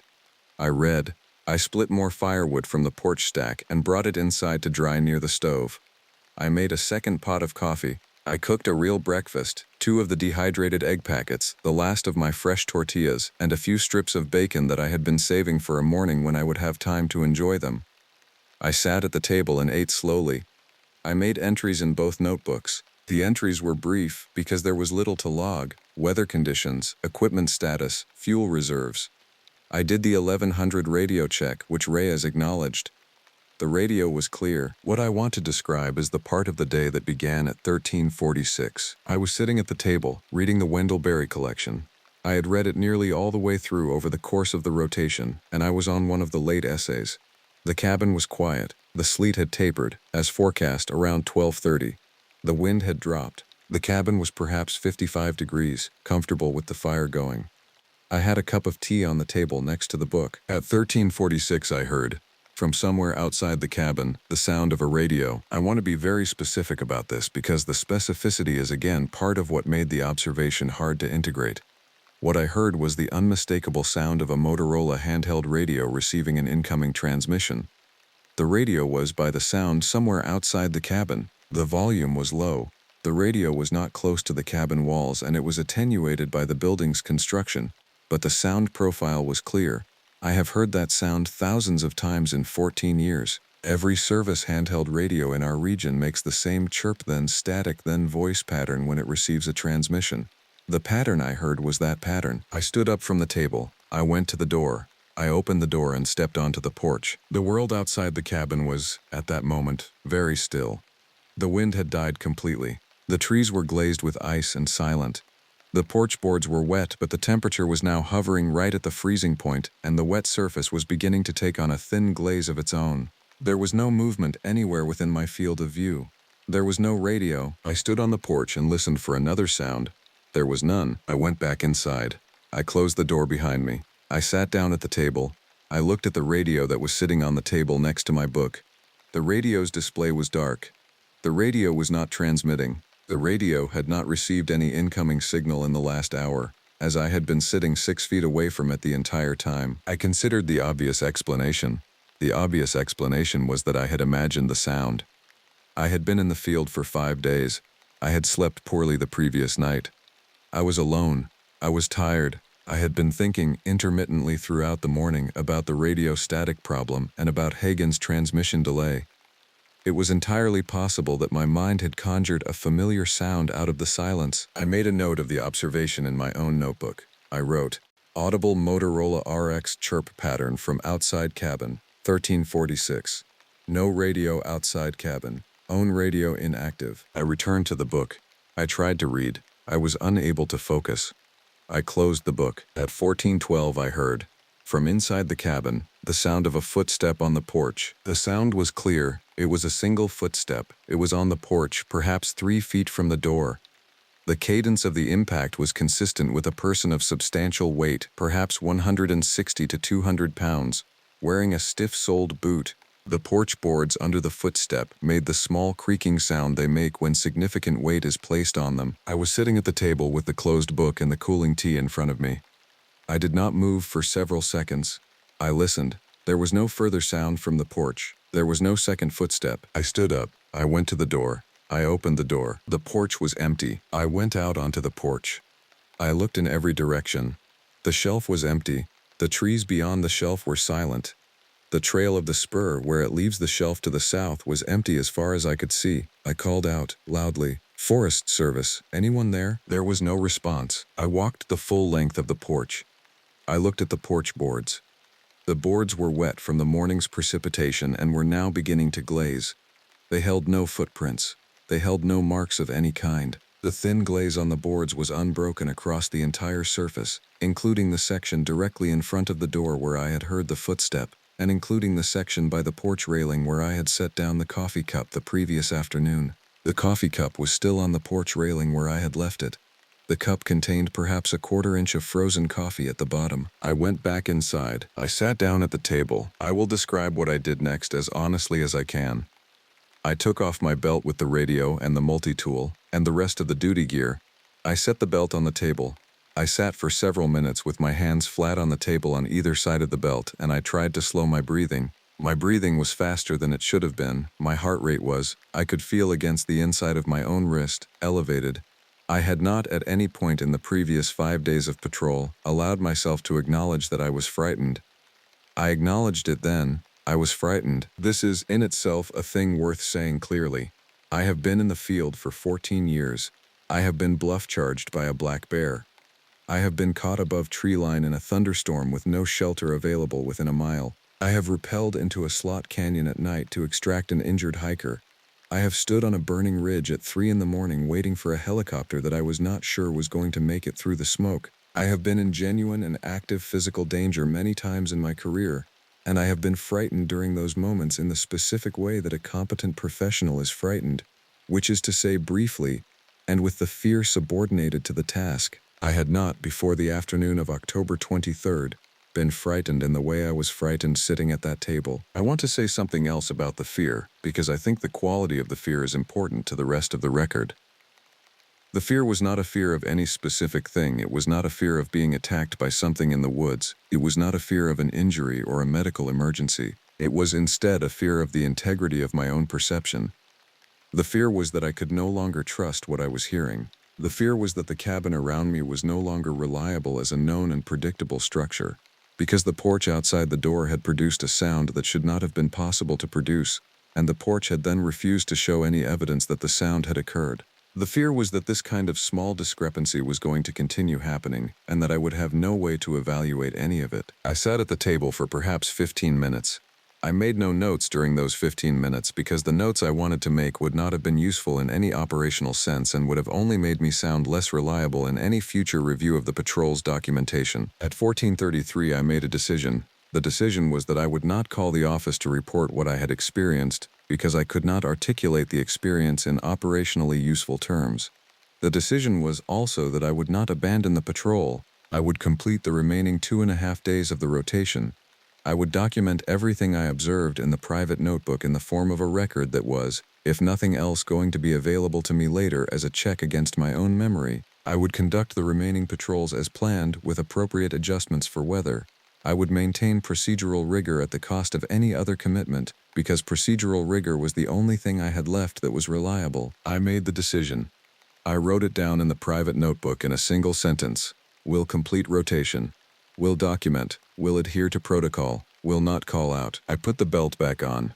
I went to the door. I opened the door. I went out on the porch. I walked the length of the porch. I walked down the porch steps. I walked across the shelf to the head of the spur. I stood on the spur and I looked in every direction. The afternoon was quiet. The light through the ice on the trees was strange and pale. The shelf was empty. The spur was empty. The forest was empty. I went back to the cabin. I did the 1500 radio check. Reyes acknowledged. The signal was clear. There was no static.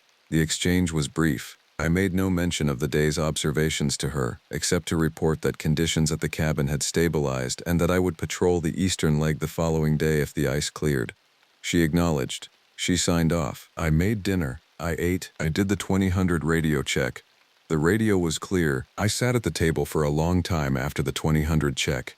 I read for a while, then closed the book, then sat without reading. At 22:14, I heard the sound of footsteps on the porch again. This time there were 3 of them. They came at regular intervals, about a second apart. They started at the eastern end of the porch and moved toward the door. The 3rd footstep was directly in front of the door. The cadence was the cadence of a person walking calmly and without hurry. After the 3rd footstep, there was no 4th. I did not get up. I did not go to the door. I sat at the table and I held the edge of the table with both hands and I waited. There was no further sound. There was no knock at the door. There was no voice. There was no scrape of a hand against the door. I sat at the table for perhaps half an hour. I did not move. I did not open the door. I did not look out the window. After half an hour, I stood up. I walked, slowly, to the door. I put my hand on the handle. I did not open the door. I listened for several minutes through the door. There was no sound on the other side. The porch, from what I could hear, was empty. I went to the window. The window faces north, and from it I could see a section of the porch's eastern end where the footsteps had begun. I could see the porch boards. I could see the porch railing. I could not see the section of the porch in front of the door, because the door was on the other side of the cabin from the window. The porch boards were undisturbed. The glaze on them was unbroken. I went to the bunk. I did not undress. I lay in the bunk in my clothes with my boots beside me on the floor and the propane lantern still burning on its lowest setting, and I listened for the footsteps to return. They did not. I lay awake for what felt like several hours. The lantern eventually went out. I had not refilled the propane reservoir recently and it ran low. And the cabin was dark and I lay in the dark and listened and there was no sound. The wind stayed down, the ice did not crack, the cabin held its silence. I went to sleep at some point I cannot identify. I do not remember any dreams. October 24th. Day 6. I want to describe this day with particular care. Because of all the days of the rotation, this is the one that I have the most difficulty representing accurately. There are sections of the day where I am confident in my memory, and there are sections where I am not. I have used the notebook to reconstruct the timeline, but the notebook itself contains a small number of entries that I do not remember writing. I woke at 6:14. The cabin was 28 degrees, the coldest morning of the rotation. The fire had gone out entirely overnight, which had not happened on any previous night. I built the fire back up from kindling and put coffee water on. I checked the conditions outside. The sky was clear, the wind was negligible, the trees and the rocks were heavily glazed with ice from the previous day's precipitation, and the ice was reflecting the early light in a way that made the shelf look, for a brief stretch, like it was made of broken glass. The temperature was 18 degrees Fahrenheit. The forecast had been correct. The ice was going to be a navigational concern on any exposed rock surface, but the temperatures were predicted to rise above freezing by midday, and the ice would, in theory, soften and clear from the trail surfaces in the open sections. The shaded sections would remain dangerous longer. I planned a short patrol. The spur back to the Art Lobe, then north on the Art Lobe to the old Lookout Trail junction, then back to the cabin by the same route. Approximately 5 miles. Approximately 1,000 feet of cumulative elevation change. I had not been on the eastern leg since the day of the smoke observation, and the section of the Art Lobe between the spur junction and the old Lookout Trail junction included some exposed rock surfaces that I wanted to inspect for damage from the ice event. I left the cabin at 7:42. The radio check at 7:45 went through clearly to Reyes. I noted the conditions, the route, and the expected return time of 12:30. The spur was difficult. The duff was firm with frozen surface moisture. The leaf litter in the bare patches had become a glaze-covered crust that crunched underfoot and was slick where any solid rock surface was buried beneath it. I went slowly. I made the art lobe junction at 8:03, which was slower than usual. The art lobe itself, in the open ridge sections, had a different problem. The trail surface in the high grass and the alpine zones was reasonably grippable because the grass tussocks broke up any continuous ice. But where the trail crossed exposed granite slabs, the ice was a continuous sheet, sometimes a quarter-inch thick. I had to detour off the trail at several points to avoid the slabs, working through the stunted spruce on the leeward side of the ridge. I want to describe one section of the ridge specifically. About 1.25 miles north of the spur junction, the art lobe crosses a long open shoulder where the ridgeline is exposed and where the views east and west open up to several miles in each direction. On a clear day with no foliage, you can see, from that shoulder, the entire Greasy Cove Prong Bowl to the west and the upper drainages of the East Fork to the east. I reached that shoulder at 9:18. I stopped at the high point of the shoulder. I looked east. The morning light was clear.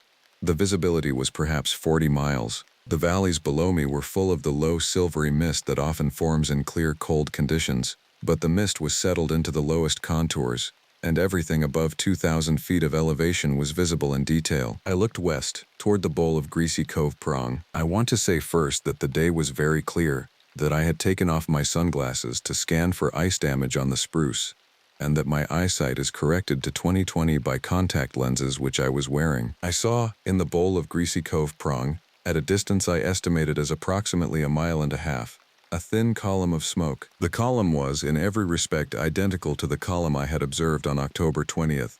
It rose from approximately the same location in the bowl. It had the same width, the same color, the same density, and the same vertical lift. It was rising into the still air of the bowl and being caught by a higher and faster moving current at perhaps 80 feet of altitude above the ground, where it dispersed. I watched it for perhaps a minute. I did not, in that minute, do any of the things a competent ranger would do. I did not photograph it. I did not call the office. I did not log it in either notebook. I stood on the ridge shoulder with my hands at my sides and watched the column of smoke. I will tell you what I was thinking, because the thinking is part of the record. I was thinking that the bowl had been searched 4 days earlier by a 2-ranger team who had found nothing. I was thinking that if I called Marlowe and reported a second column of smoke from the same location, she would be obligated to send another team, or to consider sending me down personally, or to take some other formal operational step. I was thinking that the second team would again find nothing. I was thinking that the entire sequence, the smoke, the report, the search, the negative result, would simply repeat. I was thinking that the repetition would eventually end with me being asked, formally and on the record, what was happening on the patrol, that I was reporting impossible things. I did not photograph the column. I did not call the office. I did not log it. After approximately a minute, I made myself unfold my arms and take the camera out of the chest pocket of the shell. I turned the camera on. I framed the column in the viewfinder. The column was, in the viewfinder, exactly as I was seeing it with my naked eye. I took the photograph. I lowered the camera and looked at the bowl again, with my naked eye. The column was no longer there. It had not faded. It had not dispersed. It had not stopped. It had simply not been there in the moment after I lowered the camera. I scanned the bowl for any sign of the source. There was no smoke at any altitude in the bowl. There was no movement in the bowl. There was nothing at all in the bowl that should not have been in the bowl. I lifted the camera and reviewed the photograph I had just taken. The photograph showed the bowl of Greasy Cove Prong, in clear light, with the silvery mist in the lower contours and the dark spruce of the upper bowl. The photograph did not show any smoke. I checked the photograph's timestamp. 9:20. I lowered the camera.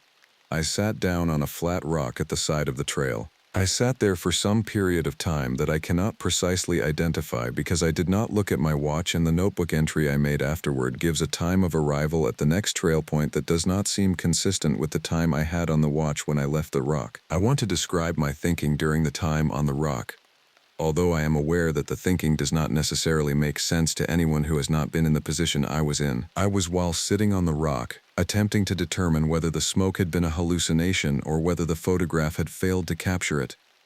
Both possibilities were technically available. Hallucinations of complex visual phenomena are documented in the medical literature, particularly in conditions of fatigue, isolation, and chronic stress.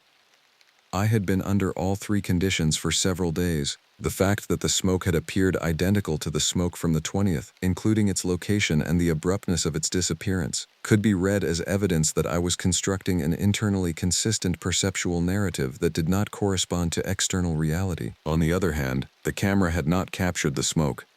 This was strange. Cameras and human visual perception have different failure modes. A hallucination, by definition, is not visible to a camera. But if I had been hallucinating the smoke, I should also have been hallucinating that I was framing the column in the viewfinder, and the camera should have captured a normal photograph of the bowl, which it had. So the photograph was consistent with the hallucination hypothesis. But the camera, if I trusted it, had also captured the bowl in the moment just before the smoke disappeared, and the camera had not seen the smoke at that moment either, which meant either that the smoke had disappeared in the brief interval between my framing the shot and the shutter releasing, which would have been a sub-second interval, or that the smoke had never been visible to the camera, only to me. If the second of these, then the smoke was either a hallucination or some optical phenomenon affecting only my eyes and not the camera's lens, which seems unlikely. I think I sat on the rock for somewhere between 10 minutes and 45 minutes. I cannot be more precise than that. When I stood up, I had a chill, which suggested I had been sitting longer than I had intended. I continued north along the art lobe. I made the old Lookout Trail junction at 10:47 according to my watch. I noted the time in the notebook. I did not, however, do a mid-morning radio check at that location, which I should have done. I do not remember whether I forgot or whether I deliberately omitted the check. I started back south along the art lobe, at approximately the same shoulder where I had observed the smoke. On the return trip, I had a second observation that I will describe with the same care. I was walking south at a steady pace. The sun was higher now, and the ice on the open rock surfaces was beginning to soften, which made the footing on the slabs less treacherous. I was not, at the moment of the observation, doing anything in particular. I was walking. I had my eyes on the trail, as you do when you are crossing ice. I heard, from somewhere ahead of me on the trail, a voice. The voice said a word. The word was, as nearly as I can transcribe it, my own first name. Daniel. It was a single word. The voice was male. The voice was by acoustic profile that of a man perhaps 40 or 50 years old. The voice had the kind of weathered, faintly raspy quality that a lot of older Appalachian men have. The voice came from a point on the trail ahead of me at a distance I estimated as 40 to 60 yards. The cadence of the word was not a shout. It was a conversational call, the kind of call you would make if you were trying to get the attention of someone you knew was in earshot but were not sure exactly where they were. I stopped on the trail. I did not respond. I listened. The voice did not repeat. There was no second word. I stood on the trail for a long time. I could hear the wind, which had picked up slightly. I could hear my own breath. I could hear my own pulse in my ears, which is something I usually only hear at altitude during cardiovascular exertion, and which I was not exerting myself at that moment to produce. I called out. Finally. I said hello. There was no answer. I called again. Forest Service. Identify yourself. There was no answer. I walked forward on the trail. I walked perhaps 30 yards. I came around a small curve in the trail and could see a longer section ahead. The trail was empty. I could see perhaps 100 yards of trail ahead of me. There was no one on the trail. There was no movement in the spruce to either side. I want to say something here that I have not said yet in this account. I am by training and by personality slow to alarm. I do not generally interpret unusual events as personally directed. I do not generally interpret ambiguous voices as having said my name. I have been on enough patrols in enough conditions to know that the human mind, when it is tired and alert, will sometimes assemble a recognizable word out of an ambiguous sound, and that the word it assembles is often a word the listener has been thinking about. The voice on the trail had said my name. I am as certain of that as I am of anything else in this record. The voice had not said a syllable that resembled my name. It had said my name. I noted the observation in the private notebook. I wrote the time, which was 11:14. I wrote, single auditory event, male voice, conversational vol, approx 40 to 60 dias n, on trail, content, Daniel, no further calls, inspection of trail, no visual contact, no track. No response to verbal challenge. I made the cabin at 12:58. I did the 1300 radio check. Reyes acknowledged. The signal was clear. The exchange was brief. I want to describe what I did for the rest of the afternoon, because what I did is consistent with the decision I had made the previous day to maintain procedural rigor at all costs, And because it is the only thing about the afternoon that I am completely certain of, I sat at the small table near the window with both notebooks open in front of me. I wrote up the morning's patrol in Witt's notebook. I noted the trail conditions. I noted the ice damage to spruce on the open ridge shoulder. I noted the times of departure and return. I did not note the smoke observation. I did not note the voice. I noted the radio check. I noted the trail inspection. I then wrote, in my own notebook on a fresh page, a more complete account of the morning. I wrote it in chronological order. I included the smoke. I included the camera failing to register the smoke. I included the voice. I included my own response. I included the absence of any track or other physical evidence at the location of the voice. I read what I had written. I read it twice. Then I went out on the porch. I want to be careful here, because I am about to describe the only part of the day for which I have a notebook entry that I do not remember writing. I went out on the porch at, by the notebook, 16:22. I do not remember going out on the porch at that time. My next clear memory of the day is sitting at the table in the cabin at approximately 1800 eating dinner, with the lantern lit. The intervening hour and a half is, in my memory, a gap. I do not remember what I did during that hour and a half. In the private notebook there is, between the entry I described above and the next entry I do remember writing, a brief entry in my own handwriting that reads, 16:22, porch, spruce at NW corner of shelf, 3 minutes. The entry is unsigned and is followed by a horizontal line that I sometimes use to separate sections of notes. I do not remember writing the entry. I do not remember being on the porch at 16:22. I do not remember the spruce at the northwest corner of the shelf doing anything that would warrant a notebook entry. I would, in normal circumstances, treat the gap in my memory as the most concerning thing about the day, far more concerning than any of the perceptual events that preceded it. Memory gaps of an hour or more in a healthy 38-year-old without any history of seizure disorder or substance abuse are a serious medical issue and should be reported to a medical professional immediately. I did not do this. I did not log the gap in Witt's notebook. I did not call the office and report a medical issue. I did not request an emergency evacuation, which I was procedurally entitled to do and which Marlowe would have authorized within minutes. I want to be honest about why I did not do this. I did not do this because I did not at the time believe that I had experienced a medical event. I believed instead that something had happened on the porch during those 100 minutes that I had chosen not to remember. The choice felt, in some way I cannot fully articulate, deliberate, as if I had elected at some level below conscious decision to not retain the memory. I am aware, writing this now, that the belief I have just described is itself indicative of a possible medical or psychological problem. I am aware that the belief is the kind of belief that should be reported. I have, in fact, reported it, to the extent that I am reporting it here. I have not reported it to a physician, and I do not intend to.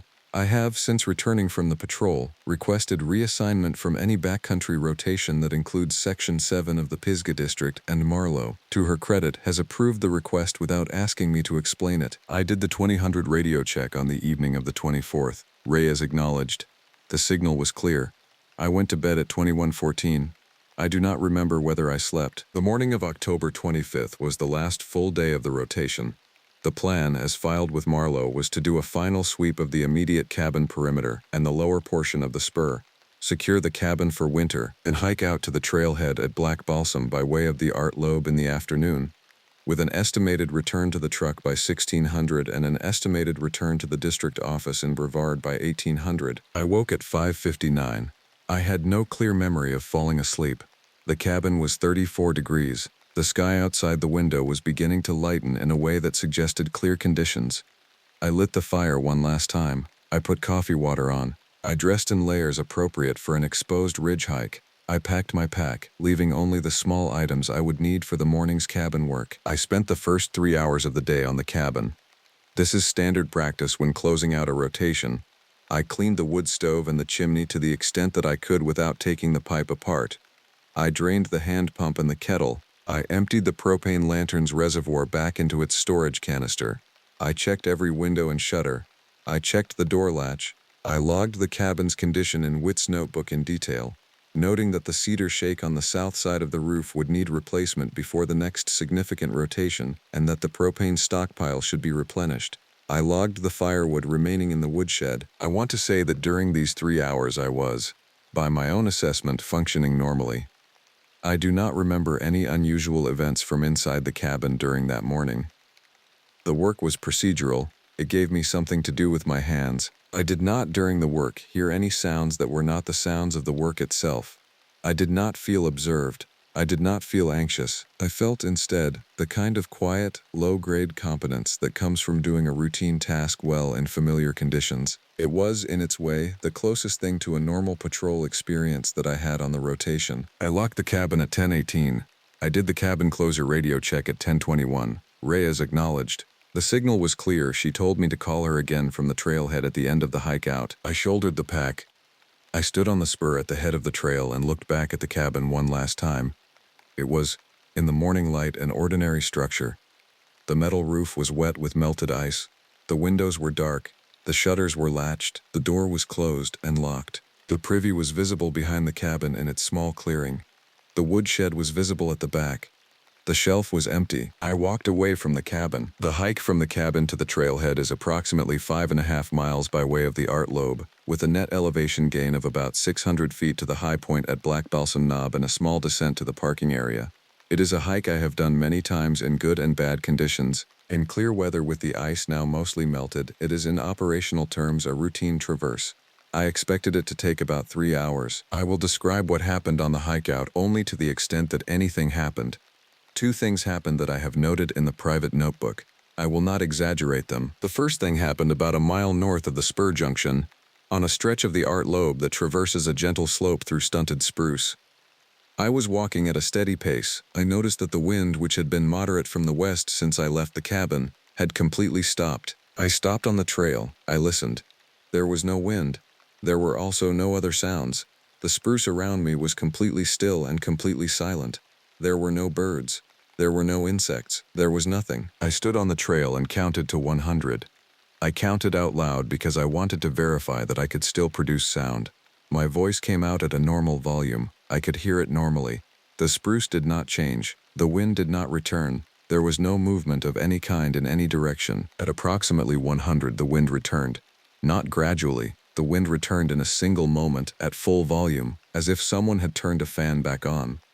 The spruce moved. The needles on the trail moved. A single junco called from somewhere to the east. The forest had returned to itself. I noted the duration of the silence in the notebook. By the watch, I had been counting for 98 seconds. I noted the location. I continued north. The second thing happened about half a mile south of the summit of Black Balsam Knob, in the open grass of the bald where the trail crosses a stretch of treeless ridge with views in all directions. I was walking with my head down because the wind was steady and cold from the west and I had the hood of the shell up over my hat. I lifted my head, briefly, to check the trail ahead. There was a person on the trail about 40 yards ahead of me. I want to be careful here. I will tell you exactly what I saw. The person was facing north, away from me. I could see only the back.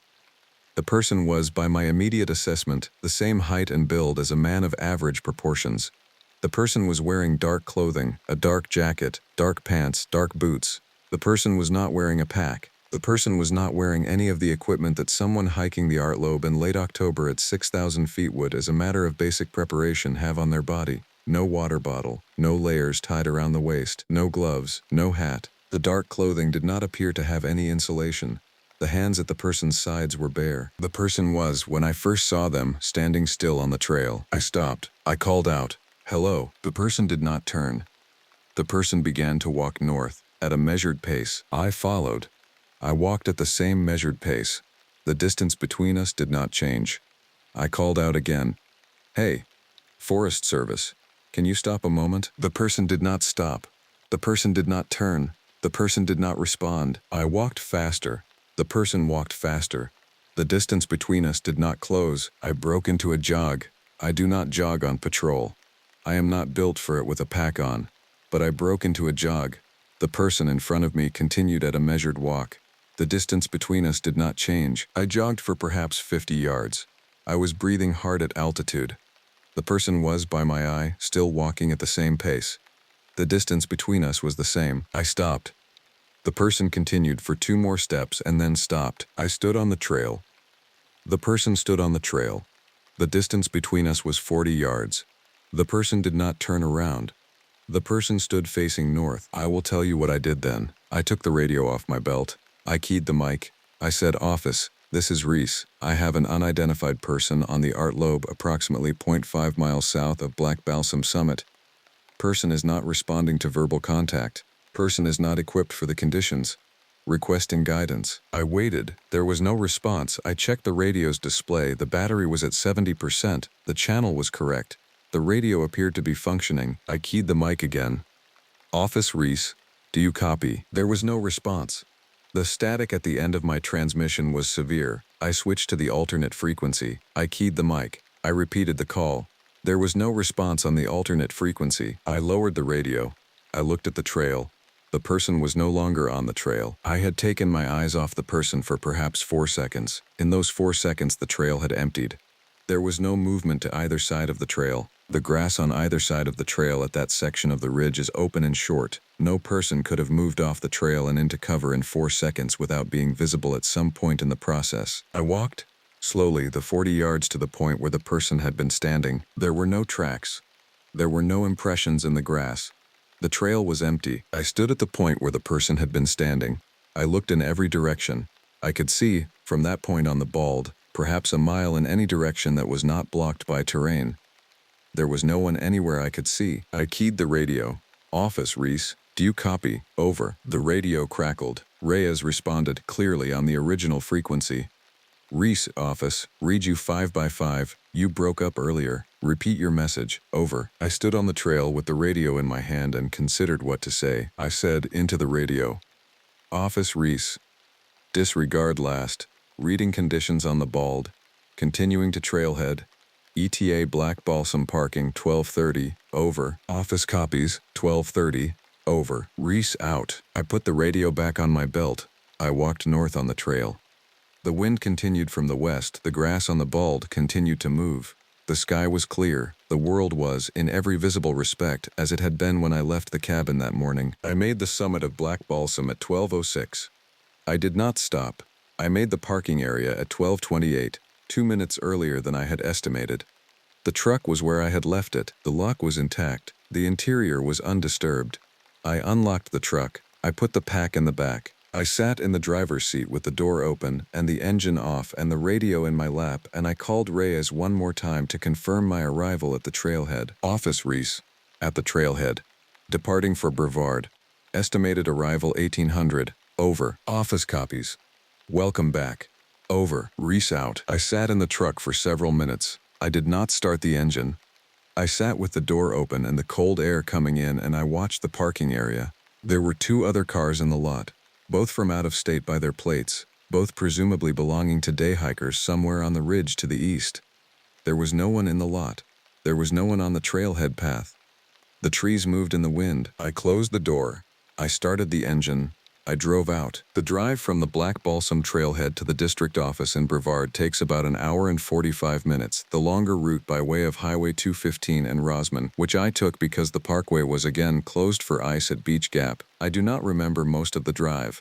I remember the descent down 215, the narrow switchbacks through the gorge, the way the light shifted as I dropped below 5,000 feet, the slow return of the lower elevation forest noise as I rolled the windows down despite the cold to let in some air. I remember stopping at a gas station in Rosman to refuel. I remember the cashier, an older woman I did not recognize, who asked me whether I had been camping. I told her I had been on patrol. She told me to drive safe. I told her I would. I arrived at the district office at 1741. Marlowe was still at the office, which was unusual for a Friday evening. So was Hagen, who had come back on shift after a short break. They both greeted me when I came in. Marlowe took my report packet, the 2 notebooks, the camera, the maps, the equipment inventory. She told me to take the weekend off and to come in for the formal debrief on Monday at 10:00. I told her I would. She asked me if I was all right. I told her I was. She looked at me for a moment longer than was usual. She did not press. I drove home. I lived, at that time, in a small house off Asheville Highway about 3 miles from the office. I made dinner. I ate it. I sat on the couch and did not turn on any lights and watched the room get dark. I slept for 14 hours that night. The formal debrief on Monday was conducted in Marlowe's office. It lasted about 40 minutes. We went through the patrol day by day. I described the routine sections accurately. I described the smoke observation from the 20th accurately. I described the cross-country boot strike from the 21st as a single audible footfall, no visual contact, no track on inspection. I described the radio static issues across the rotation. I described the ice conditions on the 24th. I described the hike out on the 25th as uneventful. Marlo took notes. She asked clarifying questions about a few items. She did not ask me about anything I did not volunteer. I did not tell her about the second smoke observation. I did not tell her about the figure on the porch. I did not tell her about the footsteps on the cabin porch. I did not tell her about the voice on the trail. I did not tell her about the figure on the art lobe the morning of the hike out. I did not tell her about the gap in my memory on the afternoon of the 24th. I have asked myself in the months since whether I made the right decision in omitting these things from the official record. I have not arrived at a settled answer. I can construct a case for omission and a case for disclosure, and the case for omission relies on the fact that none of the omitted observations had any operational relevance. There was no fire that needed to be fought, no person that needed to be searched for, no hazard that needed to be flagged. Reporting the observations would have produced administrative responses that would not have improved any future patrol of Section 7. Reporting the observations might also have produced consequences for me personally: psychological evaluation, possible removal from field duty, possible documentation in my personnel file that would affect future assignments. The case for disclosure relies on the simpler principle that a ranger's job is to document accurately and completely, and that the decision about what is operationally relevant is, properly, the supervisor's to make and not the ranger's. By that principle, I failed in my duty. I do not pretend otherwise. I will say one more thing about the debrief. At the end of the 40 minutes, Marlo closed her notebook. She set down her pen. She looked at me across the desk. She said, "Whit always comes back from that cabin a little quieter than he goes in. Did you notice that before this rotation?" I told her I had not noticed. She said, "I've noticed it for years." I asked him about it once. He told me the cabin was just a place where it was easy to think too much. I told her that sounded about right. She nodded. She said, "Reese, I'm going to ask you a question, and I want you to know that you do not have to answer it, and that the answer or the absence of an answer is not going to go in any file. Did anything happen on this rotation that you have not told me about?" I sat in her office for a long time before I answered. I told her, eventually, nothing operationally relevant. She held my eyes for several seconds. Then she nodded. She said, "Okay, we're done here. Take care of yourself, Reese. Talk to me if anything changes." I thanked her. I left. I requested reassignment from Section 7 the following week. Marlo approved it without comment. Whit returned from medical leave in mid-November and resumed his normal rotation. As far as I am aware, he has not reported any issues. I have not asked him whether he has. This is the last part of the record. I am writing it on a Sunday afternoon in February, 4 months after the rotation, in the same small house off the highway, at a kitchen table that has nothing in front of it except this notebook and a cup of coffee that has gone cold. I want to explain why I am writing it. I have, since the rotation, had 3 experiences that I am going to describe briefly. None of them rise to the level of what happened on the patrol. They are all small. They are all things that could be explained, individually, by the cumulative effect of a difficult experience and a tired mind. I will describe them not because I am certain they are connected to the patrol, but because I am not certain that they are not. The first occurred in early December. I was walking from my truck to the front door of my house, in the dark, at perhaps 6 in the evening. I heard, from the woods at the back of the property, a single footstep on dry leaf litter. The acoustic envelope of the footstep was identical to the envelope of the boot strike I had heard on the art lobe on October 19th. I stopped on the front walk. I listened. I heard nothing further. I went into the house. I did not investigate the woods. The woods are not on my property, and there is nothing in them that would warrant a check at that hour. I noted the event. I went to bed. The second occurred about 3 weeks later, on a Saturday morning. I was at the small grocery store I use, which is in a strip mall about a mile from my house. I was in the produce section. I was looking at apples. From somewhere behind me in the store, at a distance I estimated as about 30 feet, I heard a male voice call my name. The voice said Daniel, in the same conversational call I had heard on the art lobe on the 24th. The cadence was identical. The acoustic profile of the voice was identical. I turned. There was no one looking at me. There was a man pushing a shopping cart about 30 feet away, but he was facing the other direction and was clearly engaged in choosing something from a refrigerated case. There was a woman with 2 children at the front of the produce section. There were 2 store employees stocking shelves. None of them showed any sign of having addressed me. I waited in the produce section for several minutes. The voice did not repeat. I finished my shopping. I drove home. I noted the event. The third event occurred a week ago. I was sitting at the same kitchen table, in the same chair, at approximately 9 in the evening. The house was quiet. I was reading. From outside the kitchen window, perhaps 10 feet from where I was sitting, I heard the unmistakable sound of a service handheld radio receiving an incoming transmission. The chirp pattern, the static, the partial syllable of voice. I have not carried a service radio outside of work hours since the rotation. The closest service radio to my house was probably the one in my truck, which was locked, and the truck was in the driveway on the other side of the house. I went to the window. There was no one in the yard. I went outside with a flashlight. There was no one anywhere I could see.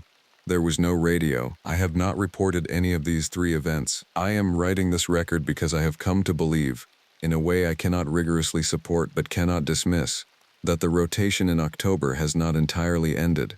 I want to be clear about what I mean by this. I do not believe that the rotation has any supernatural meaning. I do not believe that I am being followed by a ghost or an entity. I do not believe that anything that happened on the patrol can be productively explained by reference to anything outside the ordinary natural world. What I believe, what I have come to suspect more accurately, is that something about that section of the Pisgah is wrong in a way that I do not have the vocabulary to describe, and that the wrongness is something that can attach to a person and persist after the person has left the place. I do not know what the wrongness is. I do not believe it is, in any conventional sense, dangerous to me. It has not done anything in the 4 months since I left the cabin that has caused me physical harm. It has produced only the small auditory events I have described, and 1 or 2 visual events that I have not described because they were too brief and too uncertain to bear documentation. I am writing the record because I want it to exist. I want it to exist in case at some future point someone else has an experience in Section 7 of the Pisgah that requires this kind of context to understand. I am leaving the record with my notebooks in a sealed envelope in a safety deposit box at the credit union in Brevard. The envelope will be released, by my instruction, only to a sitting district ranger of the Pisgah, and only if the sitting ranger requests it after experiencing something in Section 7 that they cannot explain through standard procedures. I am still employed by the Forest Service. I am still a ranger. I have done 2 backcountry rotations since the one I have described, both in other districts, both without incident. I have applied my normal procedural rigor to those rotations and to all the other duties of my job. I believe I am still effective at my work. I have not returned to Section 7. I do not intend to. I want to end with one observation that I have not yet recorded anywhere, and that I am going to record here because this is the last entry I expect to make on the subject. On the afternoon of the 24th, when I went out on the porch at 1622 and did not return to the cabin until 1800, and when I have no memory of the intervening 100 minutes, I have in the months since had a single small impression of that period that I cannot place. The impression is of standing at the northwest corner of the shelf, near the spruce, looking out into the trees. The impression is of the spruce being entirely still. The impression is of someone standing in the spruce about 15 feet inside the tree line, looking back at me. I cannot describe the someone. I do not have any visual detail of the figure.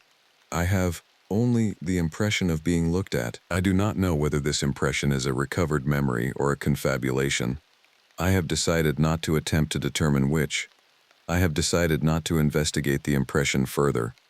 I have decided not to revisit the cabin. I have decided not to look at the photographs from the camera, which I returned to Marlow with the rest of the equipment, and which are presumably in a file somewhere at the office. I have decided in essence to allow the rotation to remain in the past, even as I am aware that it has not entirely done so. The forest is still there. The cabin is still there. The shelf at the northwest corner is still there. Whoever or whatever I may or may not have seen at the tree line is still, in some sense I do not have a way to evaluate, still there. I do not know what I would say to it now. I do not know what, if anything, was said then. I am closing this record. I am putting down the pen. The last thing I will note, because I am a ranger by training and because the habit is hard to break, is the time at which I am putting it down. It is 4:14 in the afternoon on Sunday, the 14th of February. Outside the kitchen window, the daylight is beginning to thin. The wind has not picked up.